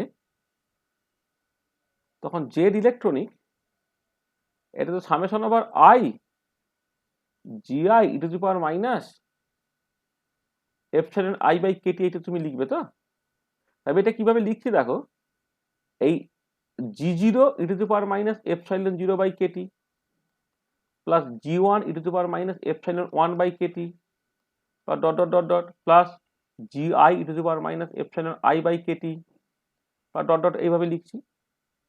তাহলে G zero e to the power minus epsilon zero by KT যদি তুমি কমন নিয়ে নাও পড়ে থাকে কত, one plus G one by G zero e to the power minus epsilon one minus epsilon zero by KT বা dot dot dot dot plus G I by G zero e to the power minus epsilon I minus epsilon zero divided by KT বা dot dot dot dot এরকম দেখতে এটা। এবারে দেখো এইটাকে তুমি just যেহেতু এপসাইলন আই মাইনাস এপসাইলন জিরোটা মাঝ গ্রেটার দ্যান কেটি, মানে দুটো ভাইব্রেশনাল লেভেলের মধ্যে এনার্জি গ্যাপটাই হচ্ছে থার্মাল এনার্জি কেটির তুলনায় অনেক অনেক বেশি। তাহলে বুঝতেই পারছো দুটো ইলেকট্রনিক লেভেলের মধ্যে এনার্জি গ্যাপ হচ্ছে দুটো ভাইব্রেশনাল লেভেলের মধ্যে এনার্জি গ্যাপের তুলনায় আবার 100 টাইমস বেশি। সেই জন্য এই epsilon I minus epsilon zero much greater than Katie যদি হয়ে যায় তাই পরের পার্টগুলো সব তোমার জিরো হয়ে যাবে, শুধুমাত্র পড়ে থাকবে হচ্ছে G zero e to the power minus epsilon zero by KT. এইটা হয়ে যাচ্ছে তোমার জাস্ট ইলেকট্রনিক পার্টিশন ফাংশন। তাহলে ইলেকট্রনিক পার্টিশন ফাংশন লেখার জন্য তোমাকে কিন্তু এই এক্সাইটেড স্টেটের এনার্জি লেভেলগুলো সম্বন্ধে কোনো ধারণাই থাকার দরকার নেই। গ্রাউন্ড স্টেটের ডিজেনারেসি তুমি যদি জানো আর গ্রাউন্ড স্টেটের যদি তুমি এনার্জিটাকে জানো এপসাইলন জিরো, তাহলে তুমি সেইখান থেকে কিন্তু পুরো জিনিসটাকে করে ফেলতে পারবে। এবারে এতে তোমার অনেক সময় অনেক বই এটা করা থাকে যে আমাদের একটা বলেছিলাম যে এনার্জিগুলো রিস্কেল করে নিতে, যে প্রত্যেকটা স্টেটের এনার্জি থেকে গ্রাউন্ড স্টেটের এনার্জিটাকে জাস্ট বাদ দিয়ে যদি রিস্কেল তুমি করে নাও তখন এপসাইলন জিরোটাকে তুমি তখন জিরো ভাবতে পারবে। জিরো ভাবলে তখন তুমি জাস্ট গ্রাউন্ড স্টেটের ডিজেনারেসি দিয়ে জাস্ট ব্যাপারটাকে ভেবে নিতে পারবে। মানে ইফ এপসাইলন জিরো এটা তুমি জিরো করে দাও দেন যে ইলেকট্রনিকটা হয়ে যাচ্ছে এই তোমার গ্রাউন্ড যে ইলেকট্রনিক্সটা তার জাস্ট ডিজেনারেসি, আর কিছু না। দেখো এইটা করার দরকার নেই, তুমি এইরকম ভাবেই লিখবে যে আমি যে বিভিন্ন লেভেলের এনার্জিগুলো জানি গ্রাউন্ড স্টেটের ডিজেনারেসি যদি জি জিরো হয়, গ্রাউন্ড স্টেটের এনার্জি যদি এপসাইলন জিরো হয়, তাহলে ইলেকট্রনিক পার্টিশন ফাংশনটা হচ্ছে G zero e to the power minus epsilon zero by KT. Similar situation হচ্ছে নিউক্লিয়ার পার্টিশন ফাংশনের ক্ষেত্রে। তখন তুমি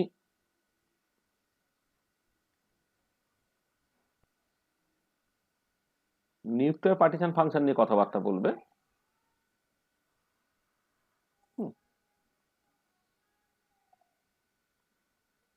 নিউক্লিয়ার পার্টিশন ফাংশন সেটা ওই একই রকম ভাবে summation over I GI e to the power minus epsilon I by KT তুমি লিখলে, এটা G zero e to the power minus epsilon zero by KT, মানে আগের মতো শুধু এটা আর ইলেকট্রনিক মোশন না nuclear motion. G one e to the power minus epsilon one by KT dot dot dot plus G I E to the power minus epsilon I by KT dot dot dot dot. তুমি প্রথম পার্টটাকে common নিয়ে নাও, পড়ে থাকে one plus G one by G zero e to the power minus epsilon one by KT epsilon one minus epsilon zero by Katie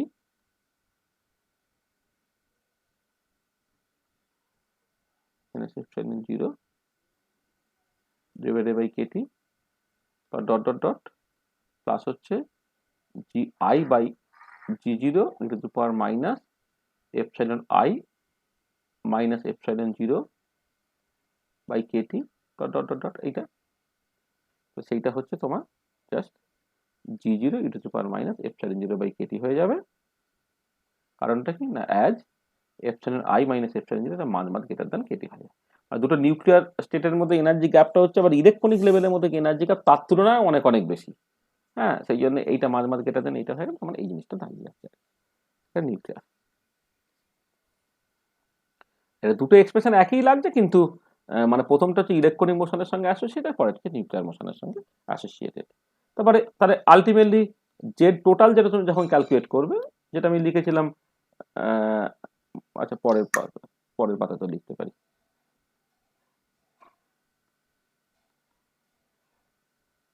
তাহলে এবারে দেখো আমরা আগের ক্লাসের শুরুতে যে ওভারঅল পার্টিশন ফাংশন যখন আমি লিখেছিলাম, ওভারঅল পার্টিশন ফাংশন আমি কেমন করে লিখবো তাহলে? ওভারঅল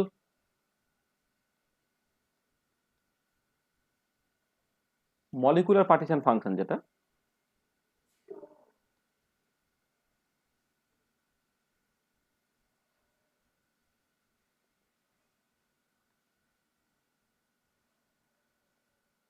সেটা হচ্ছে জেড টোটাল, এটা মনে আছে কিনা দেখো, Z translational, Z rotational, Z vibrational, Z electronic, Z nuclear ছিল এটা এটা তাহলে এবারে তুমি প্রত্যেকটার এক্সপ্রেশন তুমি পেয়ে গেছো, সেটাকে বসিয়ে দাও, বসিয়ে দিলে তোমার হয়ে যাবে।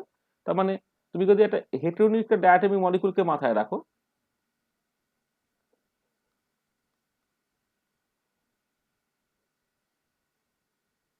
তার জন্য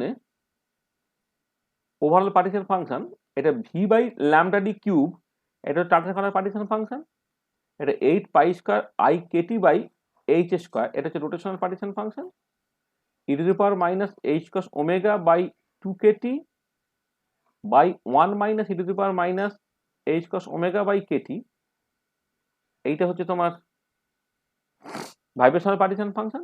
আর ইলেকট্রনিক পার্টিশন ফাংশন হচ্ছে ইলেকট্রনিক স্টেটের degeneration E to the power minus epsilon 0 electronic by KT, আর তারপরেরটা হচ্ছে G0 for nuclear motion into e to the power minus epsilon 0 for nuclear motion divided by KT. এটা তাহলে এইটা হলো overall wave ফাংশনটা, তাহলে ওভারঅল পার্টিশন ফাংশনটা। তাহলে once you know the overall partition function, সেইখান থেকে তুমি দেখো হিসেব মতো বাকি সব কিছু ক্যালকুলেট করে ফেলতে পারো। মানে আমরা আগের ক্লাসে যেটা দেখিয়েছি যে কোনো থার্মোডাইনামিক কোয়ান্টিটিকে in terms of partition function লিখতে পারা যায়। একটা একটা একটা সিস্টেম তুমি কনসিডার করেছো যেখানে হেটেরোনিউক্লিয়ার ডায়াটমিক মলিকুলস ধরো আছে, বা অন্যান্য কোনো মলিকুলের কালেকশন ধরো আছে, তো সেই পার্টিকুলার কেসে আমি ওভারঅল পার্টিশন ফাংশন কেমন করে লিখতে হয় আমি পেয়ে গেছি। হ্যাঁ, তবে সেইখান থেকে তোমাকে যা কিছু ক্যালকুলেট করতে তুমি করে ফেলতে পারবে, কোনো অসুবিধার কিছু নেই। ঠিক আছে, তা দেখে নাও যা হলো তাতে কোনো অসুবিধা আছে নাকি এখন। স্যার জেড ভাইব্রেশনের 3Dর ক্ষেত্রে ওই পেজটা একটু আরেকবার খুলবেন, আরেকবার একটু দেখবো। হ্যাঁ, এইটা হ্যাঁ। মানে যেটা হচ্ছে যে যদি ধরো আমি তো এখানে 1 dimensional simple harmonic oscillator consider করেছি, যদি তুমি 3 dimensional simple harmonic oscillator consider করো, অর্থাৎ একটা অসিলেটর যে বেসিক্যালি এক্স ওয়াই এবং জেড তিনটে ডিরেকশনে অসিলেট করতে পারে, তাহলে এক্স বরাবর অসিলেট করতে চাইলে তার একটা অ্যাঙ্গুলার ভেলোসিটি থাকবে ওমেগা এক্স, ওয়াই ডিরেকশনে অসিলেট করার জন্য তার একটা অ্যাঙ্গুলার ভেলোসিটি থাকবে ওমেগা ওয়াই, আর জেড ডিরেকশনের জন্য থাকবে একটা ওমেগা জেড। তাহলে এবার মানে এবার তিনটে ডিরেকশনে যে ইন্ডিপেন্ডেন্ট টু ইচ আদার, এক একটা ডিরেকশনের ক্ষেত্রে যেটা হচ্ছে মানে এইটা এক্স ডিরেকশনের জন্য, এটা ওয়াই ডিরেকশনের জন্য, একটা জেড ডিরেকশনের জন্য। ঠিক আছে, এবারে এটা যদি তোমার তিনটে গুণ হয়ে গেল। এবার যদি আইসোট্রপিক অসিলেটর হয়, তার মানে যে তিনটে ডিরেকশনের জন্যই হচ্ছে অ্যাঙ্গুলার ভেলোসিটি বা অ্যাঙ্গুলার ফ্রিকোয়েন্সিটা এক্স্যাক্টলি একই, তখন কি হয়ে যাবে এটা বাই 3/2 না, এটা 3, সরি হ্যাঁ ওই জায়গাতে একটু সমস্যা না না, হচ্ছে। এটা 3/2 না, এটা 3 মানে 3 গুণ, এটা হয়ে যায়। এবার অনেক সময় ধরো একটা পলিঅ্যাটমিক মলিকুল তুমি কনসিডার করছো, পলিঅ্যাটমিক মলিকুলের ক্ষেত্রে কি হয়, অনেক পার্টিশন ফাংশন থাকে, তো মানে সরি অনেক ভাইব্রেশনাল ডিগ্রিজ অফ ফ্রিডম থাকে। তো একটা পলিঅ্যাটমিক মলিকুল যদি তুমি কনসিডার করো, তখন অনেকগুলো হচ্ছে তোমার থাকবে, মানে ভাইব্রেশনাল ডিগ্রিজ অফ ফ্রিডম থাকবে। তখন এই যে e to the power minus H cos omega I, মানে এবারে ধরো কোনো একটা পার্টিকুলার ডিরেকশন বরাবর অসিলেশনের জন্য অ্যাঙ্গুলার ভেলোসিটি তুমি ওমেগা আই বললে, তাহলে যদি ওমেগা আই হয় তাহলে তার করসপন্ডিং যে এটা, তার করসপন্ডিং যে পার্টিশন ফাংশনটা সেটা হচ্ছে এই e to the power minus H cos omega by 2 KT divided by 1 minus E to the power minus H cos omega I by KT, এইটা হলো। এবারে এইটা গুণ হবে পাই ওভার আই, এই আইটা কি এখানে, আইটা হচ্ছে তোমার যতগুলো ভাইব্রেশনাল ডিগ্রিজ অফ ফ্রিডম আছে আর কি। হ্যাঁ, যদি পলিঅ্যাটমিক মলিকুল ধরো যদি তোমার ট্রাইঅ্যাটমিক মলিকুল হয়, এটা 3n-6 হতে পারে ডিগ্রিজ অফ ফ্রিডম, অথবা 3n-5 হতে পারে, depending on whether the molecule is linear or non linear. হ্যাঁ, মলিকুলটা যদি তোমার লিনিয়ার হয়ে যায় তাহলে 3n- নন লিনিয়ার হয়ে যায় তাহলে থিএন মাইনাস 6, আর যদি লিনিয়ার হয়ে যায় তাহলে থিএন মাইনাস 5। এখানে আইটা কিন্তু ওই থিএন মাইনাস 6 অর থিএন মাইনাস 5 অবধি যাবে, করে তোমাকে গুণ হিসেবে লিখে দিতে হবে। মানে এখানে হচ্ছে 3টে ডিগ্রিজ অফ ফ্রিডম বলে আমি 3টে লিখলাম। সিমিলারলি যদি তোমার rotational degrees of vibrational degrees of freedom three N minus 6 বা থিএন মাইনাস 5 হয়, এটা কি করে থিএন মাইনাস 6 বা থিএন মাইনাস 5 হয় তুমি জানো, যদি নন লিনিয়ার মলিকুল হয় তো টোটাল ডিগ্রিজ অফ ফ্রিডম থিএনটা ট্রান্স এখানে 3টে চলে গেল, রোটেশনে 3টে চলে গেল, পড়ে হ্যাঁ রইল স্যার। হচ্ছে তোমার 6টা। আর যদি লিনিয়ার হয়ে যায় তাহলে হচ্ছে তোমার থিএন মাইনাস 5টা, তখন তোমাকে এরকম গুণ হিসেবে লিখতে হবে আর কি, পাই ওভার আই, যেটা থিএন মাইনাস 6 ও থিএন মাইনাস 5 ডিপেন্ড করবে নন লিনিয়ার মলিকুল না লিনিয়ার মলিকুল, তার সঙ্গে e to the power minus H cos omega I by 2 KT by 1 minus E to the power minus H cos omega by KT.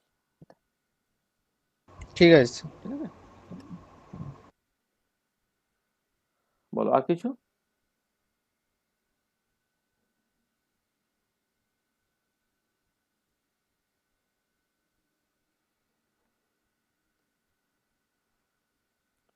ঠিক আছে, আর sir Z electronic আর Z নিউক্লিয়ারের ক্ষেত্রে ওই ইআই মাইনাস ই0টা very very greater than KT হচ্ছে কেন, ওইটা আরেকবার একটু মানে বলবেন? দুটো ইলেকট্রনিক লেভেলের মধ্যে এনার্জি গ্যাপটা কেটির তুলনায় অনেক বেশি। মানে ধরো না, তুমি ধরো আমি একটা মানে পেশাবে এক্সাম্পল দিচ্ছি, ধরো দুটো ইলেকট্রনিক লেভেলের মধ্যে এনার্জি গ্যাপটা কি অর্ডারে হয় বলো তো? মানে একটা ইলেকট্রনিক লেভেল থেকে আর একটা ইলেকট্রনিক লেভেলে যদি ট্রানজিশন হয়, সেখান থেকে কি আলো বেরোয়? ইউভি ভিজিবল লাইট বেরোয় তো, হ্যাঁ স্যার। তাই তো? তাহলে ইউভি ভিজিবল লাইটের যা এনার্জি, দুটো রোটেশন লেভেলের মধ্যে এনার্জি গ্যাপ মোটামুটি সেই অর্ডারে, তাই তো? এবং সেটা কিরকম হয়? ইলেকট্রন ভোল্টের অর্ডারে হয় তো, হ্যাঁ তুমি যেভাবে মানে ইলেকট্রন ভোল্টের অর্ডারে। হুম, মানে এই যে আয়নাইজেশন পোটেনশিয়াল হ্যানা তাহলে এইগুলো সব ইলেকট্রন ভোল্টের অর্ডারে হয় না? তার মানেটা কি? হ্যাঁ তার মানে স্যার। হচ্ছে হ্যাঁ দুটো ইলেকট্রনিক লেভেলের মধ্যে এনার্জি গ্যাপটা ইলেকট্রন ভোল্টের অর্ডারে, তাহলে of the order of electron volt. Electron volt মানে কত? তাহলে 1.602 into 10 to the power minus 19 joule এই অর্ডারে, তাই তো? তো 1 ইলেকট্রন ভোল্ট মানে হচ্ছে 1.60 into 10 to the power minus 19 joule এই অর্ডারে। আর এবারে কেটিটা ধরো, এটা টিপিক্যাল ভ্যালু কত হবে? 1.38 into 10 to the power minus 23, এইটা এটা জুল পার কেলভিন। এবার তোমার রুম টেম্পারেচার ধরে নাও 300 কেলভিন, কি দাঁড়াচ্ছে এইটা? এটা দেখো of the order of 10 to the power minus 21 joule হচ্ছে। এবার তুমি দেখো ডেল্টা দুটো ইলেকট্রনিক লেভেলের মধ্যে এনার্জি গ্যাপটা থার্মাল কেটির তুলনায় অনেক বেশি হচ্ছে না? হ্যাঁ স্যার। মানে 100 গুণ প্রায় বেশি। আর যদি নিউক্লিয়াস ধরো সেটা আরোই ব্যাপার, নিউক্লিয়াসের ক্ষেত্রে যেটা বেরোয় সেটা হচ্ছে গামা রে, তাই তো?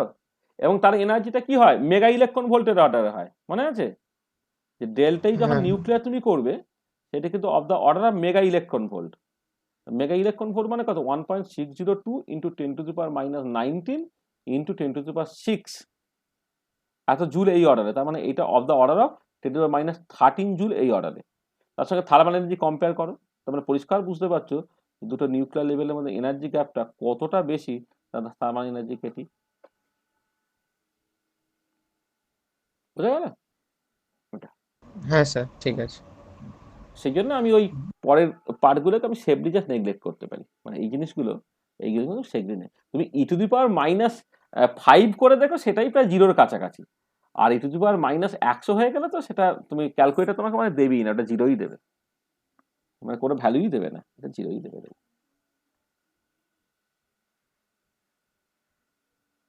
আচ্ছা, এখানটা থেকে একটা জিনিস এটা আমি করিয়ে রাখছি, সেটা হচ্ছে অ্যাভারেজ ভাইব্রেশনাল এনার্জি আর কি।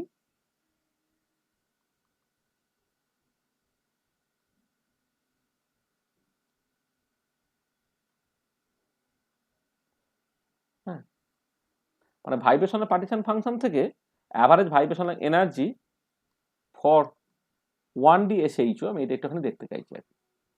কারণ এই প্ল্যাঙ্কের ডিস্ট্রিবিউশন ফর্মুলা বা temperature dependence of heat capacity of solid ইত্যাদি করতে গেলে এটা কাজে লাগে।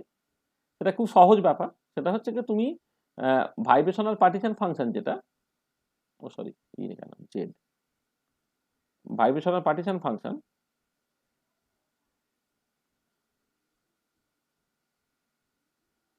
এইটা এইটা হচ্ছে তুমি লিখেছো e to the power minus H cos omega by 2 KT by হচ্ছে 1 minus E to the power minus H cos omega by KT. আচ্ছা এখানে একটা জিনিস বলি, এই যে এইচ কস ওমেগা সেটা হচ্ছে এইচ ওভার 2 পাই, আর ওমেগা হচ্ছে 2 পাই নিউ। তুমি সেটাকে চাইলে এইচ নিউ হিসেবে লিখতে পারো চাইলে, যদি তোমার দরকার পড়ে। হ্যাঁ এটা। আর এবার এখানে এলএন জেড ভাইব্রেশনালটা তুমি করে নাও। লগ নিলে কি দাঁড়াবে? দেখো উপরটা লগ নিলে minus H cos omega by 2kt হয়ে গেল, minus LN 1 minus E to the power minus H cos omega by KT হলো। এটা যখন লগ নিচ্ছ তুমি, তাহলে উপরের পার্টটা লগ নিলে minus H cos omega by 2kt, আর এইটা যদি নিচে আছে এই পার্টটা হয়ে গেল। আর এবারে del LN Z vibrational by del T এই পার্টটা যদি করো, টেম্পারেচার রেসপেক্টে ডেরিভেটিভ করলে কি দাঁড়াচ্ছে দেখো তো, এটা H cos omega by 2kt square হয়ে গেল। এইটা হচ্ছে minus 1 minus E to the power minus H cos omega by KT.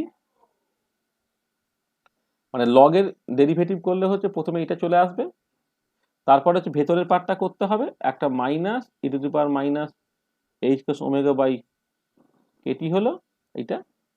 আর একটা কি হচ্ছে,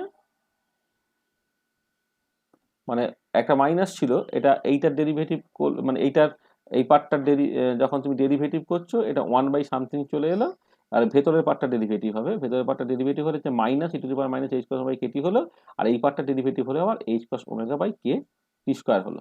একটা মাইনাস আছে, 1 বাই টি করলে মাইনাস 1 বাই টি স্কোয়ার থাকবে, এইটা হয়ে যাচ্ছে। এটা কি দাঁড়াচ্ছে তাহলে? আচ্ছা h cos omega by 2kt square minus minus plus হয়ে গেছে, এইটা হয়ে যাচ্ছে H cos omega by kt square into e to the power, আচ্ছা আমি একবারে করে নিচ্ছি,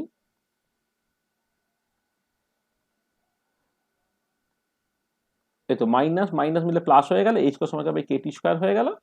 পরে থাকছে e to the power minus H cos omega by kt by এইটা আমি এক কাজ করে উপর নিচে গুণ করে দিই, গুণ করে মানে e to the power H cos omega by kt দিয়ে গুণ করলে এই পার্টটা চলে গেল, আর নিচে রয়ে গেল ই to the power H cos omega by kt মাইনাস 1। আচ্ছা এবারে অ্যাভারেজ এনার্জিটা কত হচ্ছে, kt স্কোয়ার অ্যাভারেজ এনার্জি এটা del L N Z by del T, তো কেটি স্কোয়ার দিয়ে গুণ করে দাও, তাহলে কত হচ্ছে দেখো, এইটা হাফ এইচ কস ওমেগা হয়ে যাচ্ছে, প্লাস এটা হয়ে যাচ্ছে তোমার কেটি স্কোয়ার গুণ হয়ে গেল, তাহলে এইচ কস ওমেগা, মানে এইচ কস ওমেগাটা উপরে নয় পাঠিয়ে দিচ্ছি, এটা হয়ে যাচ্ছে H cos omega divided by e to the power H cos omega by KT minus 1। বা অর অ্যাভারেজ এনার্জিটা তুমি ওই হয়তো এই ফর্মে কিন্তু দেখতে অভ্যস্ত না থাকো, half H nu plus H nu by e to the power H nu by KT minus 1। খেয়াল করো, হ্যাঁ ঠিক আছে।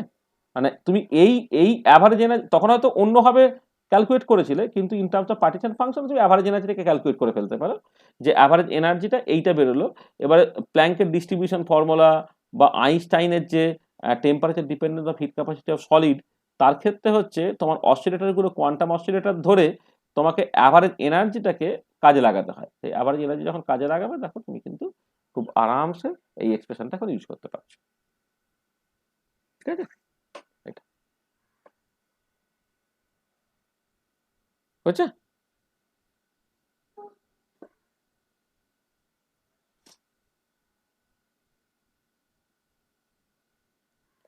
তো দেখো আমরা খুব সিম্পল যে পার্টটা আর কি, সেই পার্টটা আমরা আলোচনা করলাম। তাহলে আজকে আমরা এই পর্যন্তই বলবো, কারণ আজকে নতুন কিছু আমি শুরু করব না।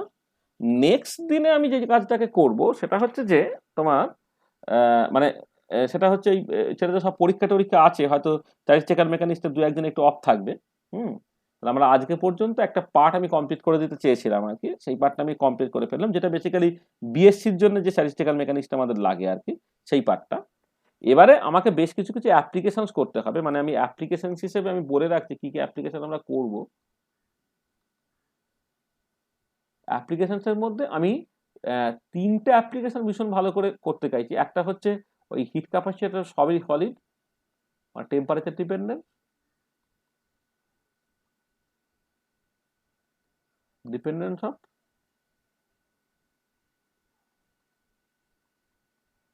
হিট ক্যাপাসিটি অফ সলিড, এই একটা পার্ট আমাকে পড়তে হবে। আর একটা পড়তে হয় Nernst heat theorem and third law of thermodynamics, এই একটা পার্ট। আর 3 নম্বর হচ্ছে আমি এই যে ইকুইপার্টিশন প্রিন্সিপাল, যেটা মানে বেসিক্যালি ক্লাসিক্যাল ইকুইপার্টিশন প্রিন্সিপাল, এটা কেমন করে আসছে টাসছে এই নিয়ে কিছু কথাবার্তা বলার দরকার আছে। আর একটা কাজ করব, সেটা হচ্ছে তোমার temperature dependence of pre exponential factor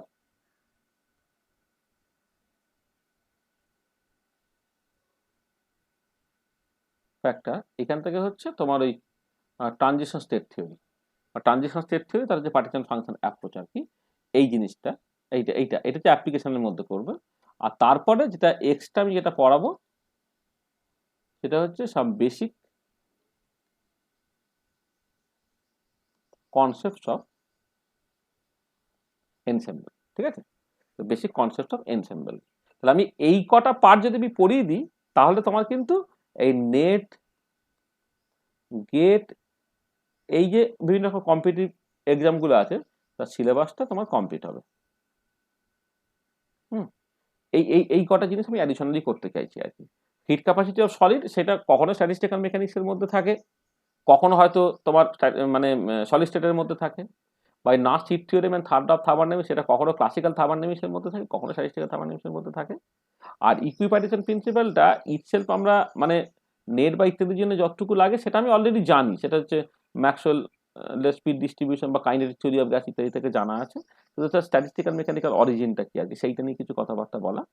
আর যেটা মেনলি খুব লাগে পরীক্ষায় সেটা হচ্ছে কেমিক্যাল কাইনেটিক্সে ওই temperature dependence of pre exponential factor, সেখান থেকে ট্রানজিশন স্টেট থিওরি আর কি, এই পার্টটা ভীষণ ভীষণ ইম্পর্টেন্ট, সেটা একটু আলোচনা করতে হবে। আর কিছু কোশ্চেন্স আছে সেটা হচ্ছে বেসিক কনসেপ্ট অফ এনসেম্বল, সেইখান থেকে ওই এনার্জি ফ্লাকচুয়েশন, তারপর হচ্ছে ফ্লাকচুয়েশন ইন নাম্বার ডেনসিটি, মানে একদম ডিরেক্ট কোশ্চেন আসেনি কিন্তু এই নলেজটা একটু থাকলে তুমি কোশ্চেনগুলো অ্যান্সার করতে পারবে আর কি।